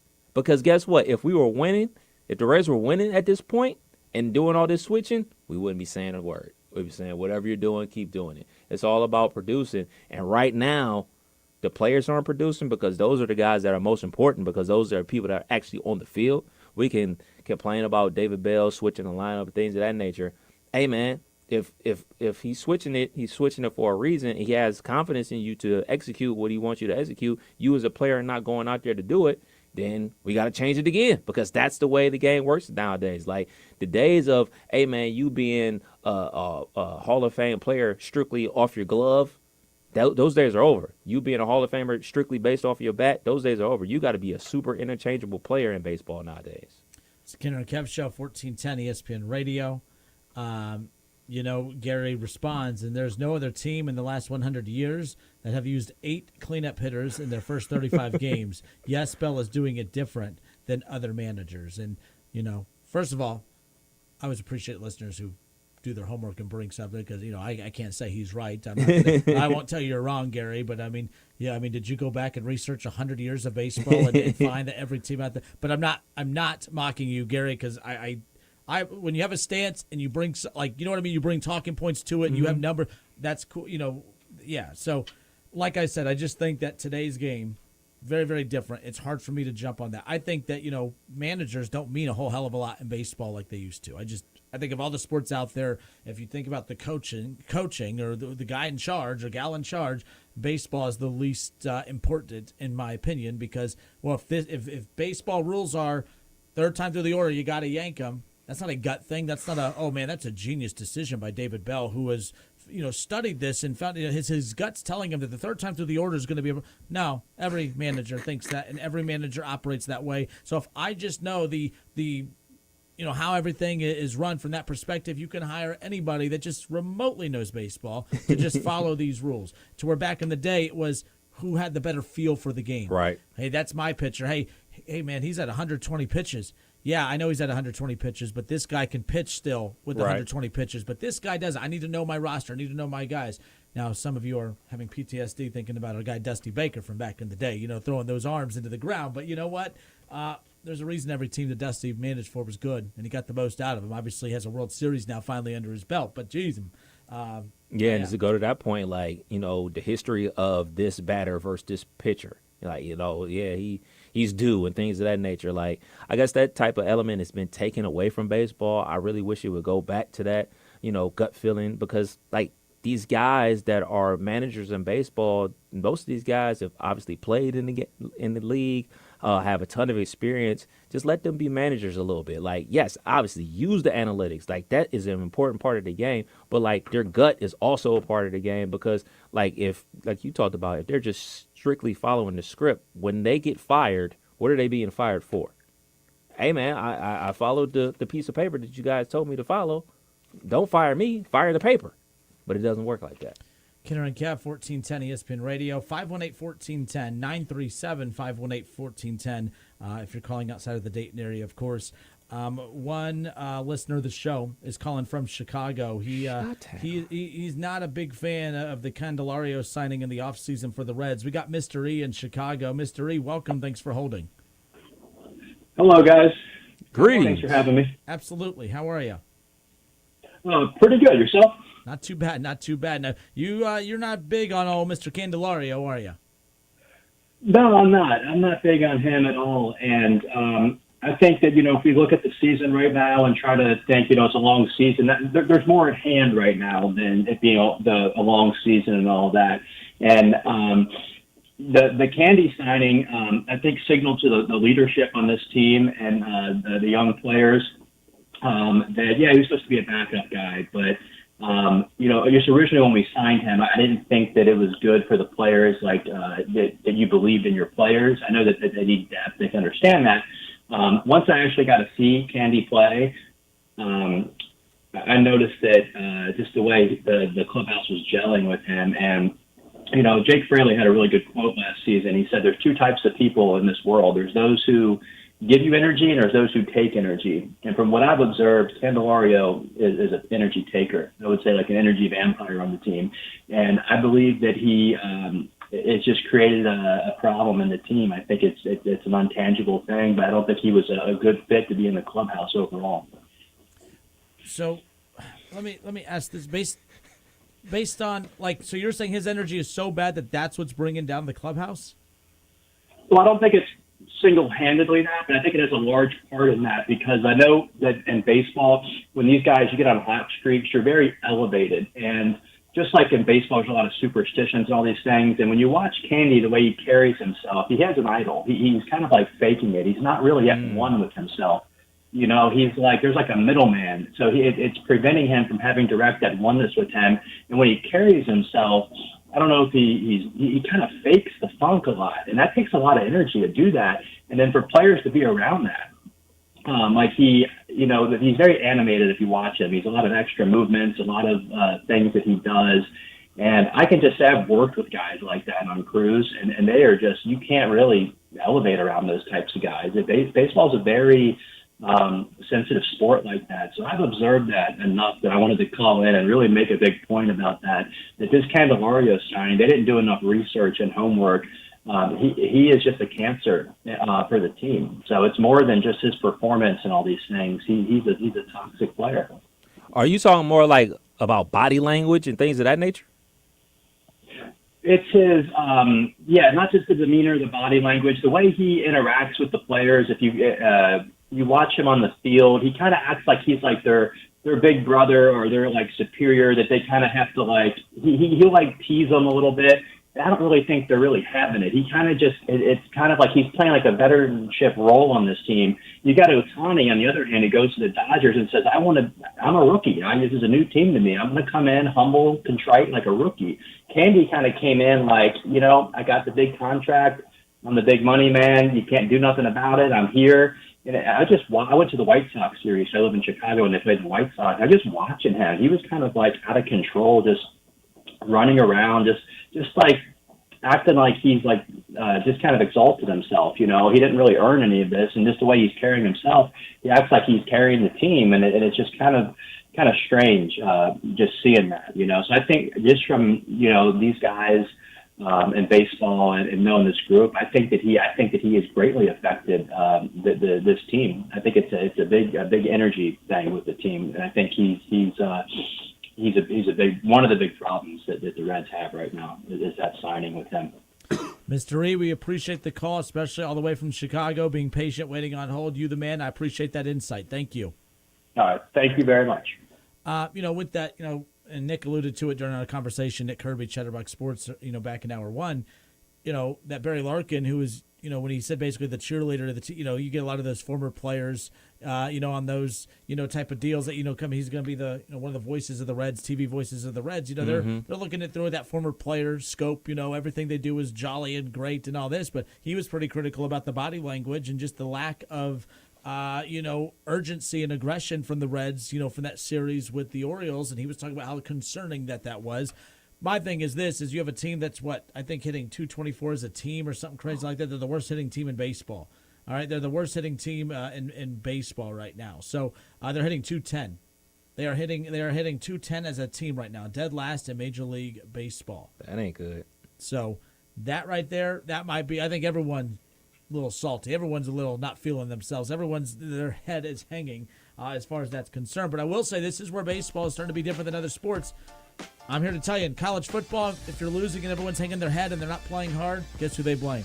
The coach. Mm-hmm. Basketball, you're struggling, you're not playing hard, and you're hanging your head and the body language is bad, guess who's getting fired? Darvin Ham. The coach. Yeah, Darvin Ham. Baseball, we're singling out the individual players. I'm not saying we should be singling out David Bell, but at the same time, it's another difference in how baseball is viewed. We talked about, the Joey Votto and the Mike Trout thing, last week or the week before about how baseball, athletes in baseball, and just those common unwritten rules in sports, they don't pertain to baseball as much as they do other sports. It's kind of wild nonetheless. But 518-1410, 518-1410, that's the number to call and jump in on the conversation.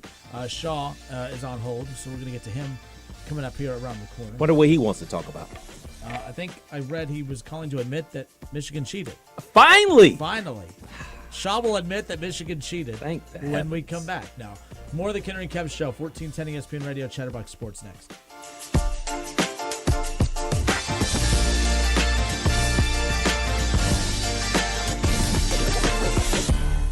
ESPN 1410 Wing AM weather.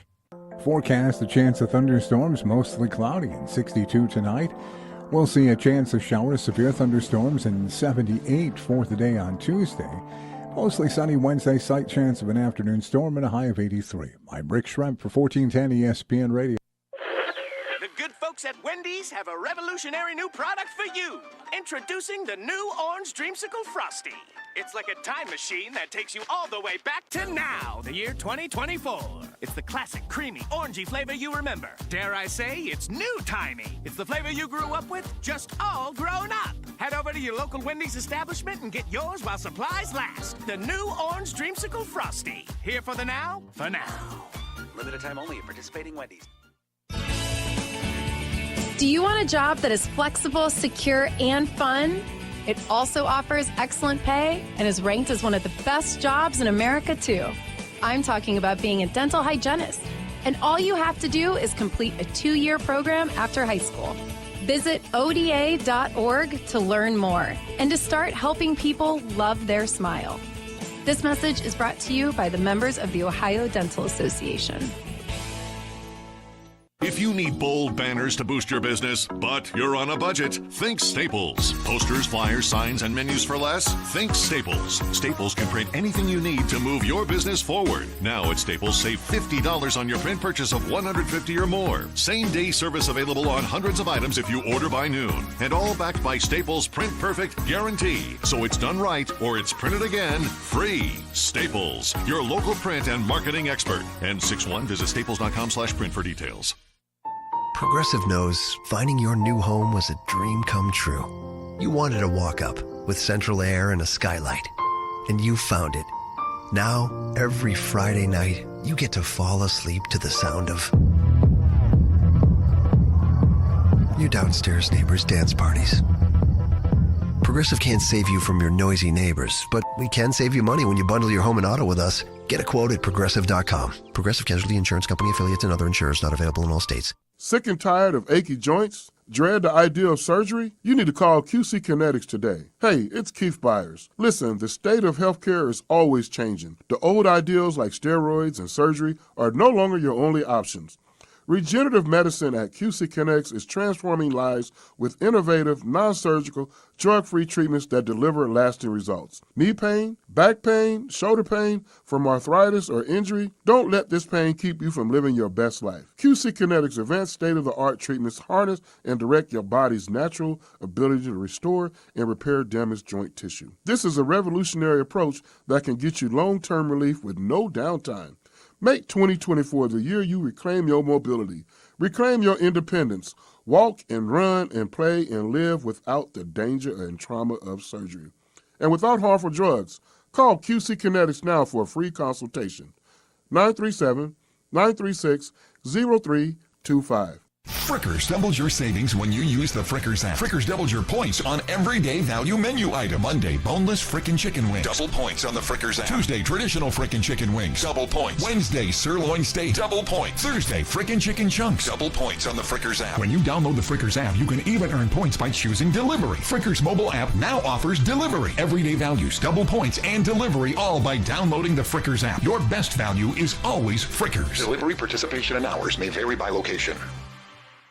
Hi, this is Mike Foley, Montgomery County Clerk of Courts. Due to recent demand, our office is now issuing boat registrations for your convenience. This new service will be available at our downtown Dayton auto title location. We can help with new boats, renewals, and also ownership changes. Go to weregisterboats.com for more info. Cordell Transportation has more advantages than ever before, including brand new equipment. That's right, plus excellent pay, benefits, and a $5,000 sign-on bonus. Apply now at CordellTransportation.com. Cordell Transportation, driven to succeed. Eric was way behind on his taxes. I owed a lot of money to the IRS, almost $15,000. I tried to make payments. The IRS wasn't satisfied with Eric's efforts, so they came after him full force. They're coming to put a lien and a hold on all my income, my home, my car. I was just overwhelmed at what to do. Then Eric called Optima Tax Relief. When Optima Tax got involved, the calls would stop, the threats would stop. It was easy like, 1, 2, 3.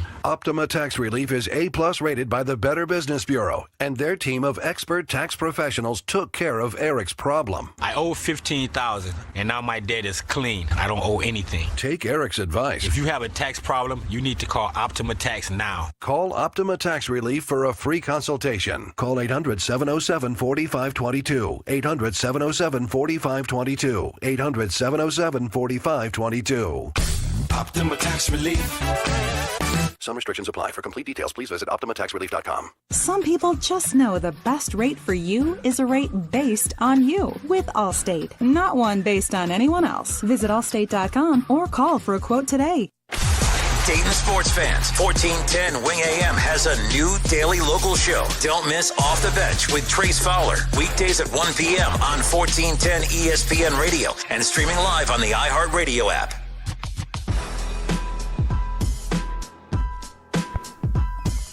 And we are back. It's the Kinner and Kev Show, 1410 ESPN Radio. Gary Peck on Facebook, on the Justin Kinner Show Facebook page, says $100 to the first person who can find another team that used 8 starting cleanup hitters in their first 35 games in the last 100 years.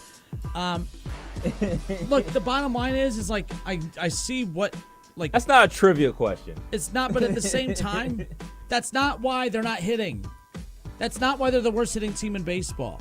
Is it helping? I mean, that's subjective. That's up to you if you think it's helping. But, like, the Reds, you act like if they just continue taking an under 200 hitter and slapping them in the cleanup spot over and over and over, you know what I mean? Like, that's what's wild to me. So, Gary, I get your point. But let's stop acting like the Reds are the worst hitting team in baseball because they've had 8 different cleanup hitters in their first 35 games of the season. It's a talking point that helps your side. I'm definitely not saying you're wrong. But it's not a cleanup hitter issue. Collectively, they're hitting 210 as a team. It's not as if, well, maybe if they just keep Christian Encarnacion Strand at the number 4 spot for 35 straight games, maybe they would hit 540 at the plate. No, like, I get what you're saying, but at the same time, I don't know what that point is, what the point of that point is, because that point is not why the Reds are the worst hitting team in baseball right now. So my question would be, since we all talk about baseball being such a long season, 162 games, my question would be to any manager out there that makes this many switches is, if this is such a long season, why aren't we giving our guys an opportunity to work themselves out? Why are we constantly switching things as opposed to letting guys get comfortable? That would be my question. I don't know a billion about baseball, so maybe there's a reason why, and maybe there's a reason why not. But that would be my question to David Bell or any other manager out there that switches things up so much.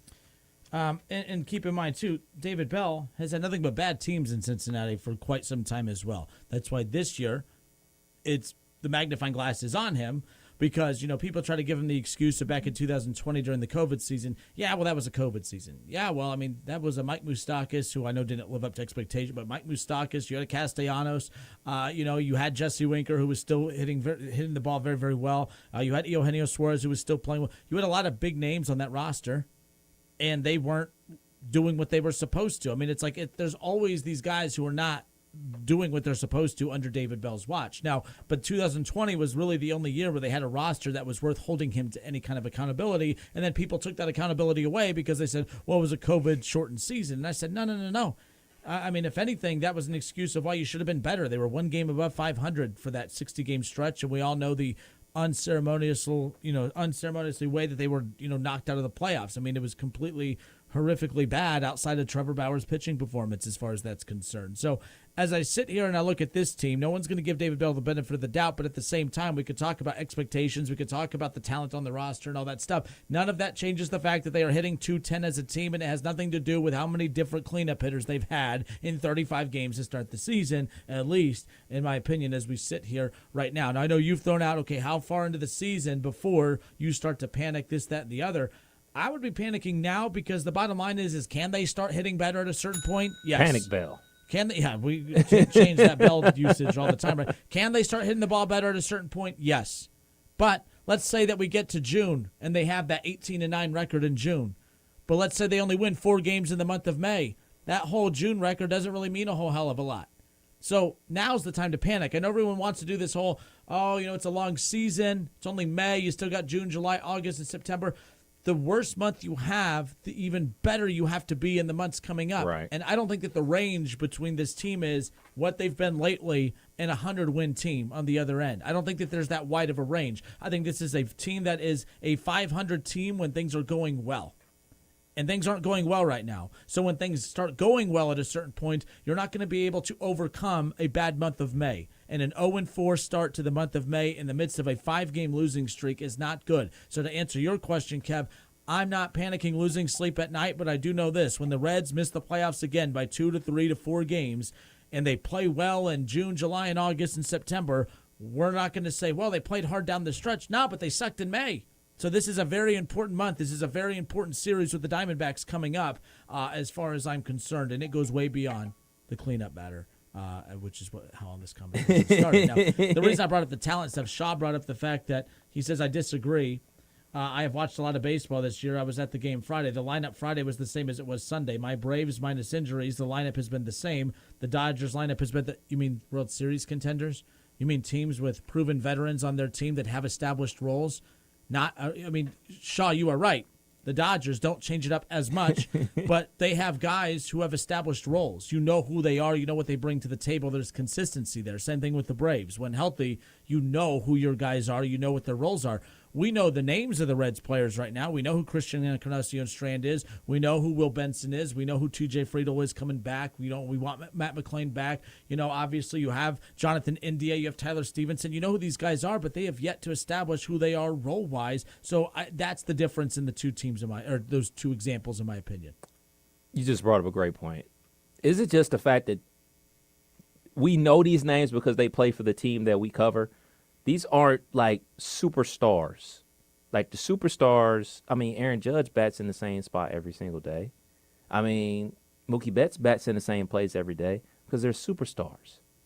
You got guys that are major leaguers. And when you don't have superstars, that's what happens. Is it as simple as that? Yeah. And again, there's not a lot of teams that have that deep of a roster, so it's easier to manage that team. To hold David Bell to the same standard of how you would manage the Dodgers and, of course, the Braves when they have talent all up and down that roster.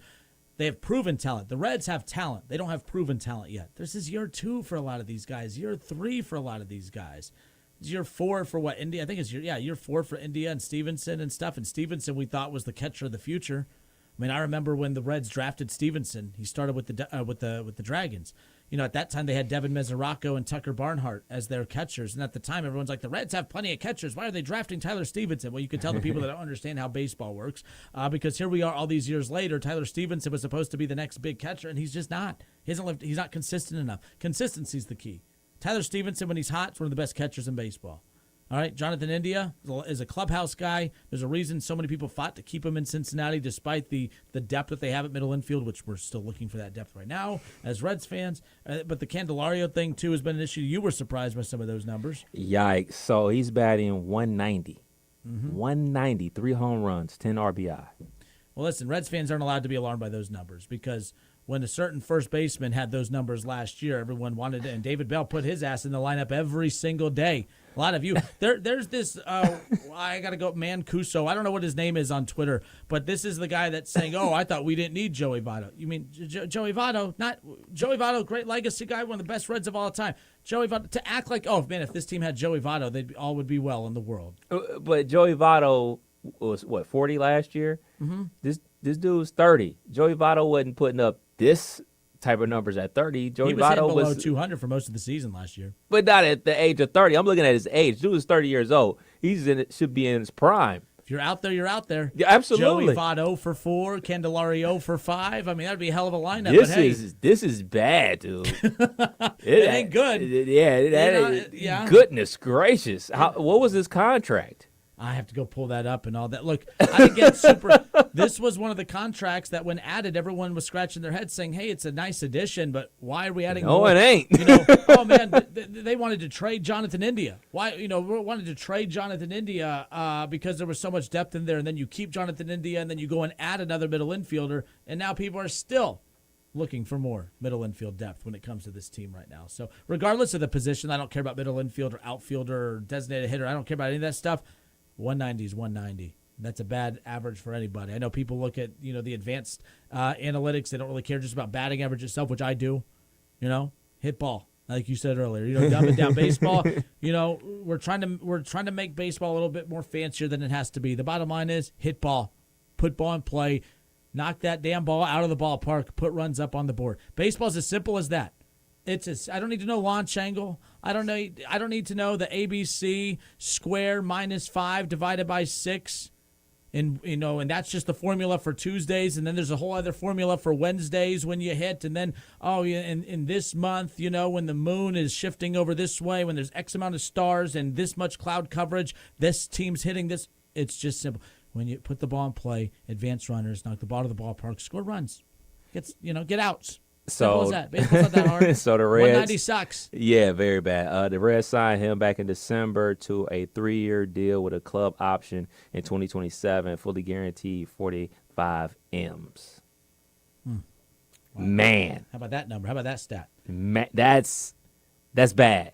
It's not good.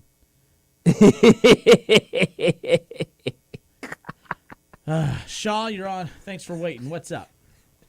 It's insane. What's up, fellas? What's up, man? I'm just doing a deep dive on this man's stats. If he's bad, how about there's 5 other guys that have averages below him? But they're not. So two things can be true at the same time.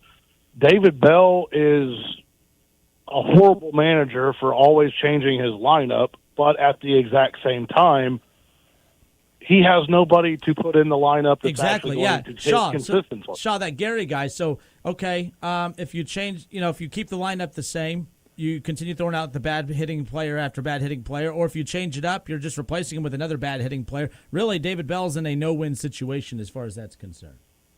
No, he's not. And I know it made it look like I was arguing with you about the Braves and the Dodgers and stuff like that. And yes, you are correct. Those are some of the 2 of the best teams in baseball. But it's not just them either. There's other teams. There's a lot of teams that just don't change their lineups like this all the time. But you can't have it both ways. Like, what is he supposed to do? Throw Encarnacio Strand in there batting 179 at the 4-hole consistently? Sean, real quick, if David Bell managed your Braves team, do you think he would do the same thing he's doing in Cincinnati? And I'm not arguing. I'm just curious. If David Bell managed my Braves team, I'd be pulling my hair out. You're bald. I'd have less hair. I would have less. Said your goatee. I would have less hair. Look, okay, so Stricker is David Bell on steroids. Stricker gets a lot of things correct because he has a lot of good players around him. I deal with David Bell on the Braves on a daily basis. I don't need a worse manager. I need a better manager for the Braves. I think part of the Braves' problem has been Snecker as the manager of the team. I disagree with you on the managing thing, about how the manager is the least important in all the sports. In some aspects, I believe the manager, especially as we get closer to postseason, is the most important of all the major sports. You have to know when to make that switch and who to put into the game out of the bullpen to face a certain couple hitters.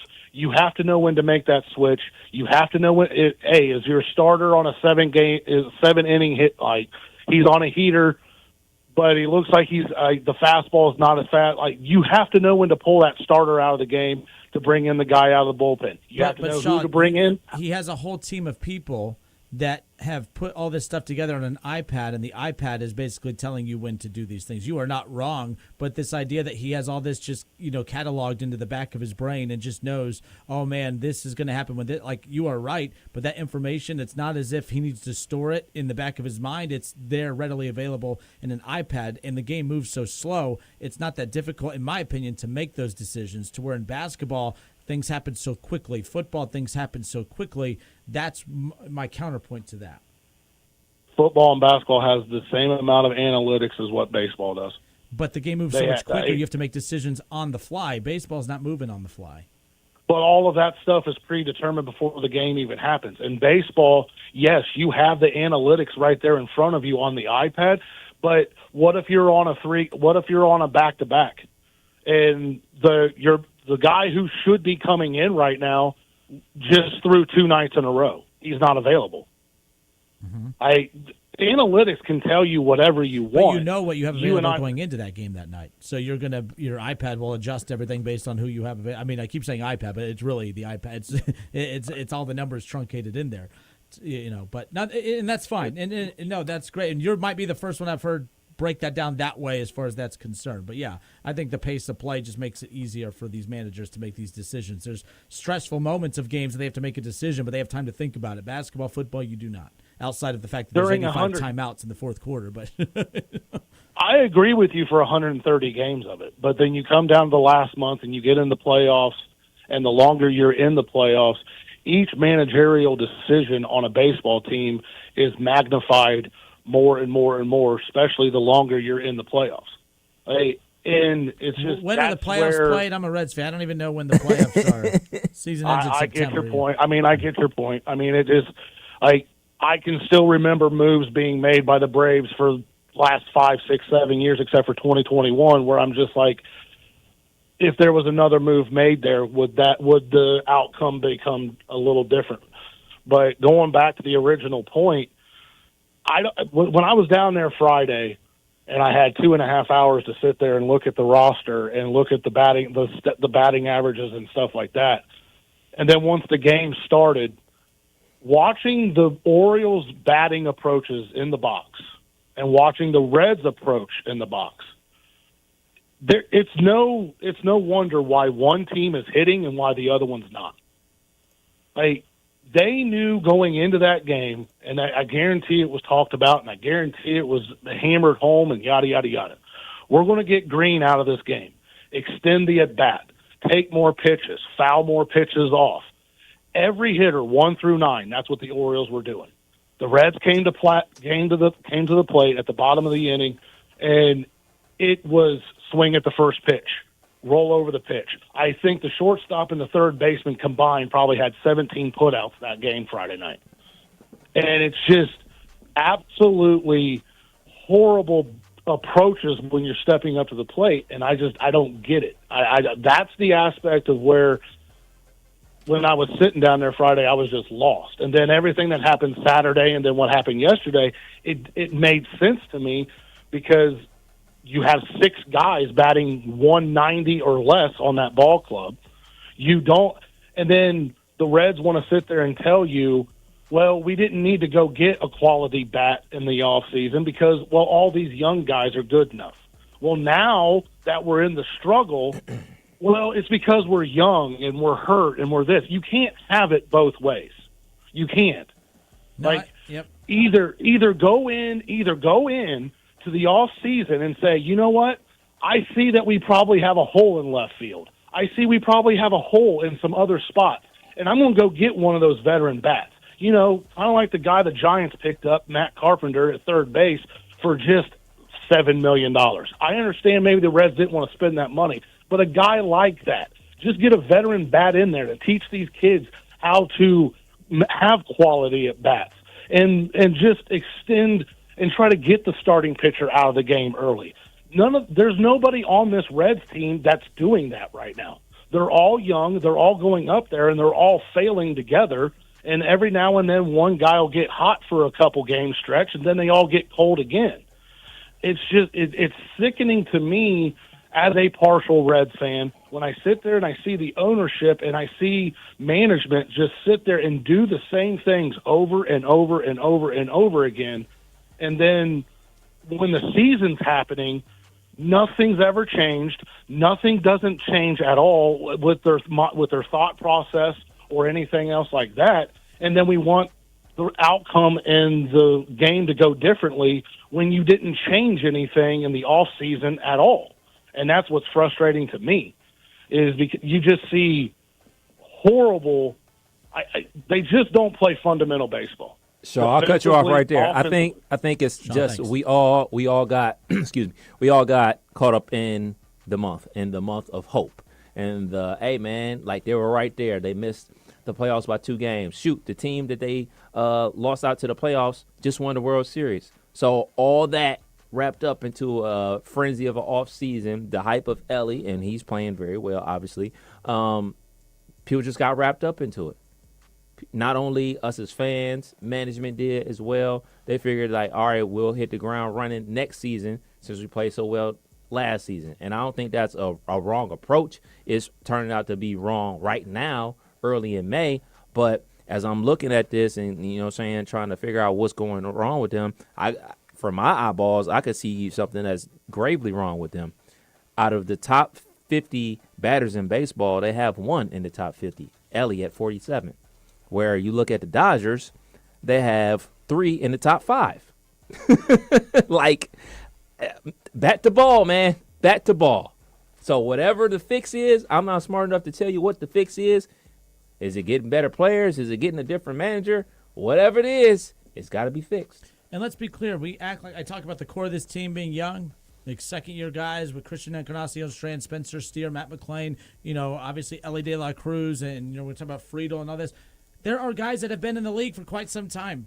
Okay, there are guys who have been, when you add how many years they've been in the minors and then, of course, brought up to how many years they've been hitting major league, pitching, Jonathan India's in year 4. Tyler Stevenson in year 4.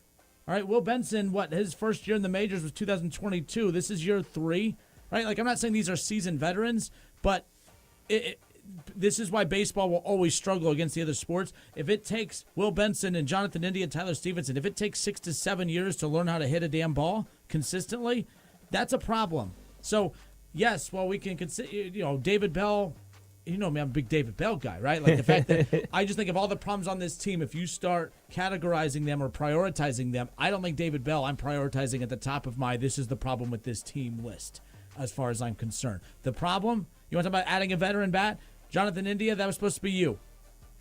The clubhouse fought to keep you. The fans fought to keep you. Hit better than 220 or whatever it is he's hitting, 210 or 211. Okay? Tyler Stevenson, same thing. It's up to these guys. Will Benson's been in the league for quite a few years now. Come on. So to put the pressure on role players like Candelario and Martini and these guys, to hold them to a higher standard, like Santiago Espinal, to hold them to a higher standard than the actual core guys, that's the problem to me. But, we'll see what ends up happening as far as that's concerned. Well, enough talking about the comedy of the Reds and with the bat in their hand. Let's talk about the comedy of, the Tom Brady roast. I'm not going to lie. I've seen the Tom Brady roast be, promoted for I feel like a week and a half. I was like, man, I feel like, how many, there were so many big names in that, Kev. That took a long time to put that together. And I feel like they just started heavily promoting it. I didn't know till you texted last night that it was like an actual live thing. Yeah. So that's pretty cool. But that dominated social media last night. It dominated Netflix. People are still talking about it today. The roast of Tom freaking Brady. What a wild night. What a wild night. We're going to talk about that, talk about the NBA playoffs, the Cleveland Cavaliers. They advanced to the second round. Game 2 tonight. Everyone right now is starting to figure out who Anthony Edwards is. Ant-Man. And he's in action tonight. In fact, the 2 best players in the NBA, as far as the youth movement's concerned, probably going head-to-head tonight in Jokic and Anthony Edwards. We'll talk about that. We'll talk about the Tom Brady roast. We'll talk about the Cavs escaping Orlando. The Magic, of course, in the 7-game series. Karen Kev, 1410, ESPN Radio, Chatterbox Sports on YouTube. We'll be right back.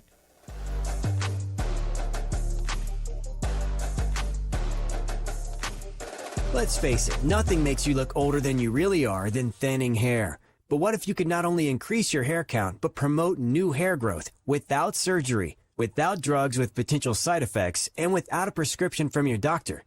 Well, now you can, thanks to a breakthrough new supplement called Hair Grow, provided by New Nordic, the #1 supplier of dietary supplements in Europe. Hair Grow is now available in the U.S. Only Hair Grow contains Tocogaya, a powerful antioxidant that has received a U.S. patent. Multiple clinical studies show Hair Grow is safe and effective in promoting new hair growth.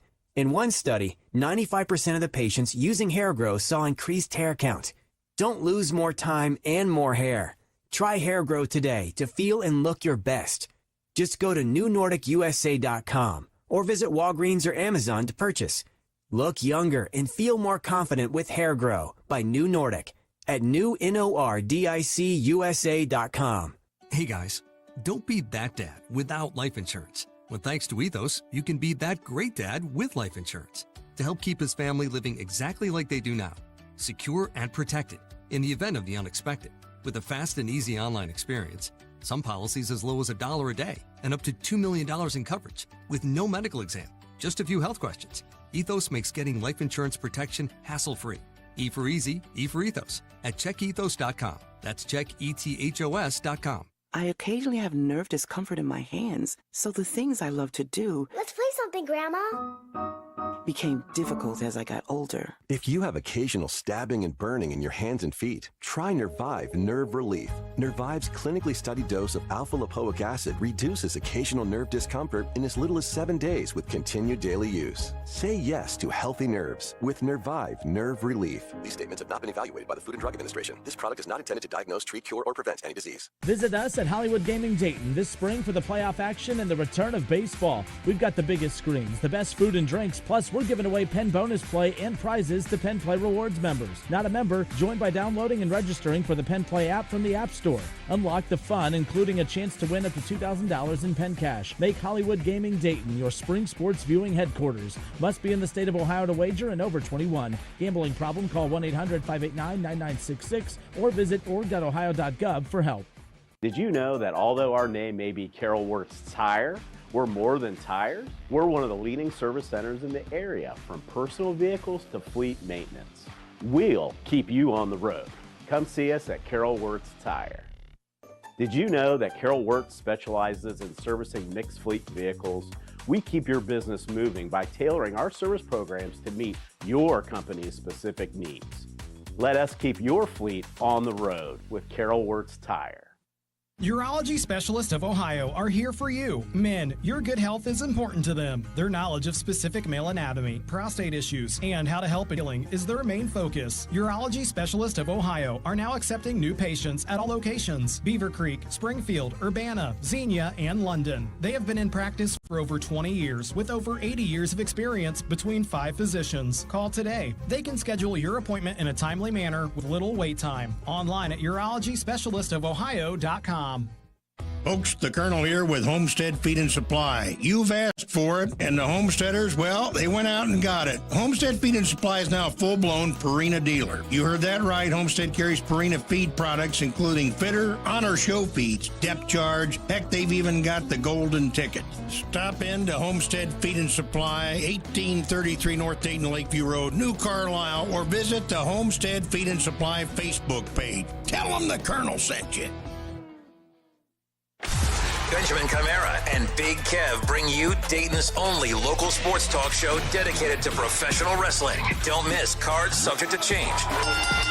Every Thursday night at 6 p.m. right here on 1410 ESPN Radio and on the iHeartRadio app.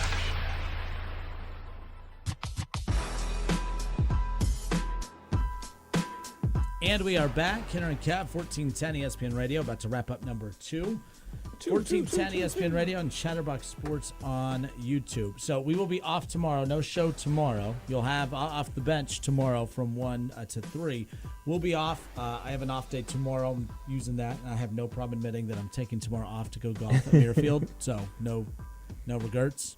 But we're golfing out there. Tomorrow at Muirfield will be my second time.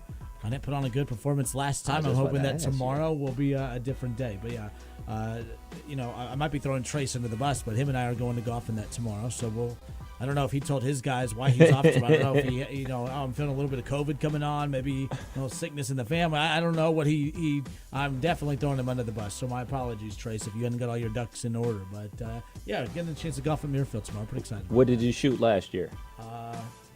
Not very well. Will you do better this year than you did last year? I parred the last hole, which was cool. That's like the iconic hole that you're, walk up on. As all the fans are sitting there.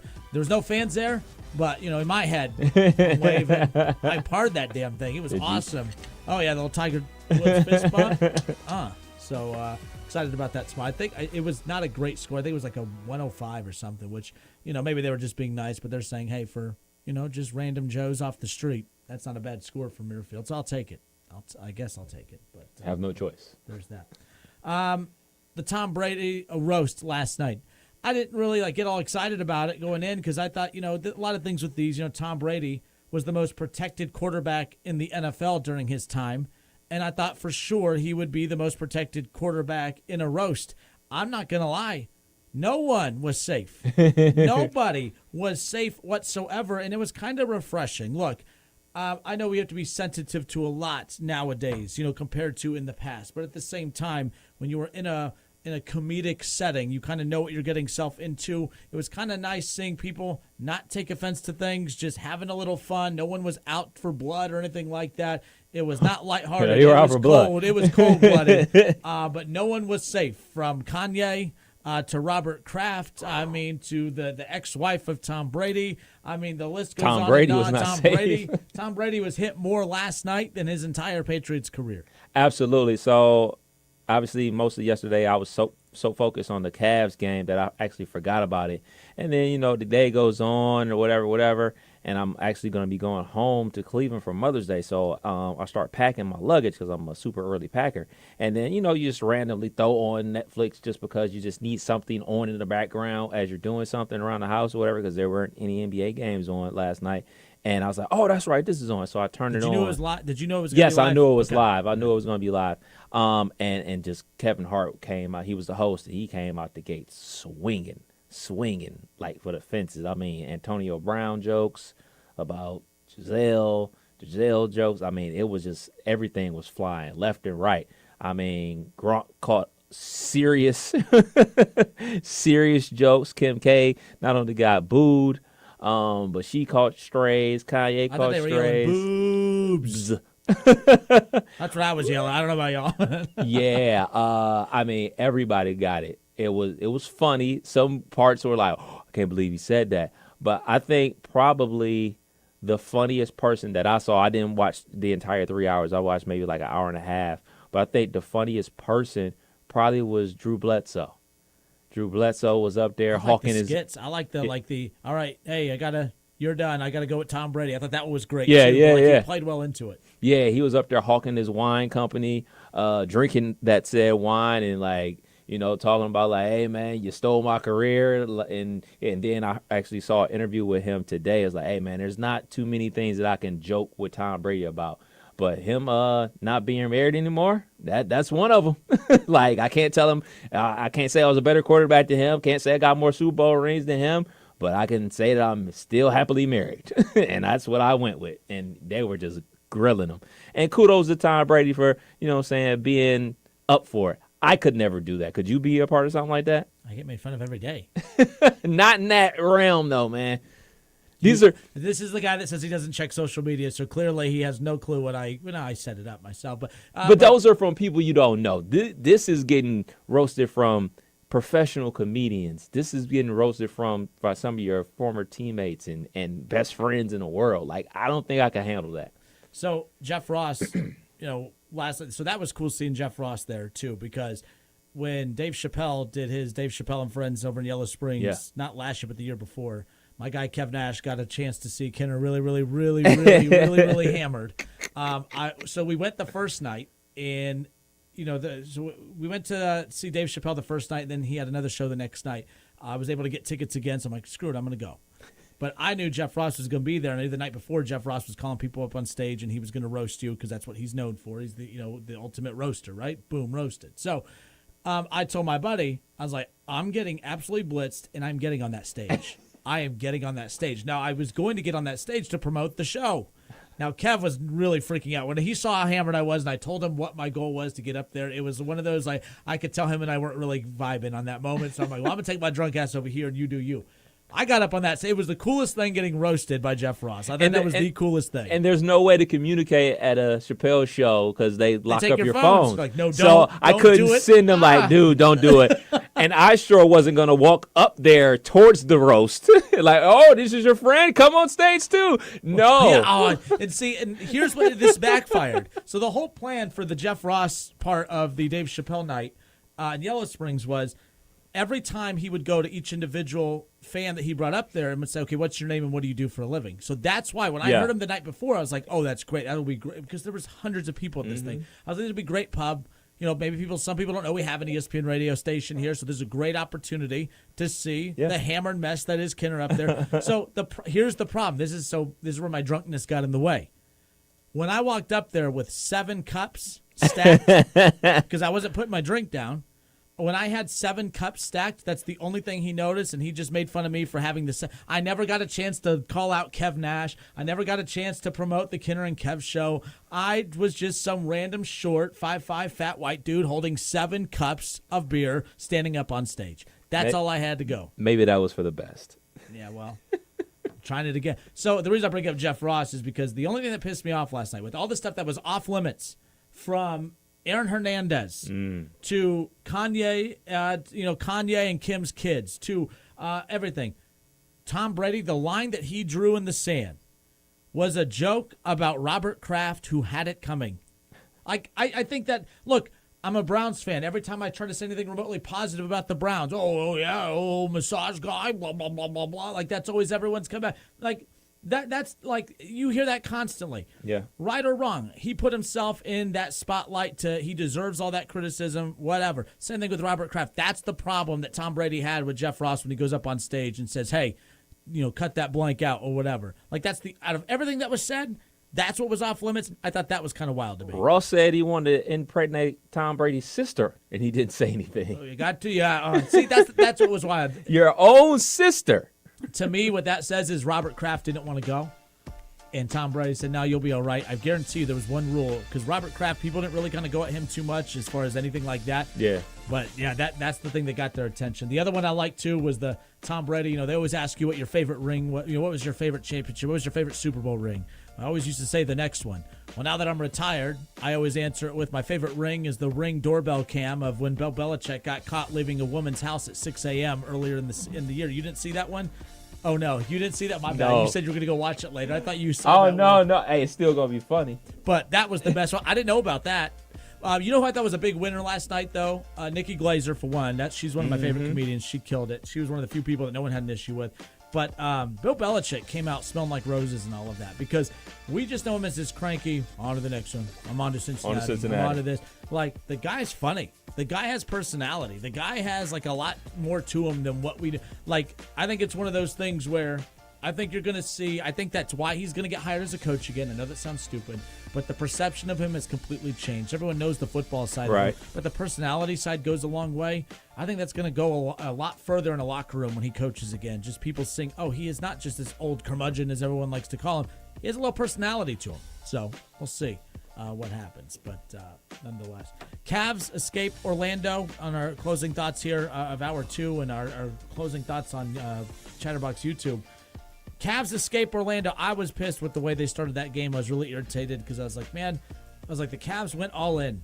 This is why I feel bad. I appreciate that the Cavs went all in to go get Donovan Mitchell, and they have a very good roster. And I thought that, this year they didn't add a lot of big pieces in the offseason, but I thought year 2 in the development of the roster would take them to that next level.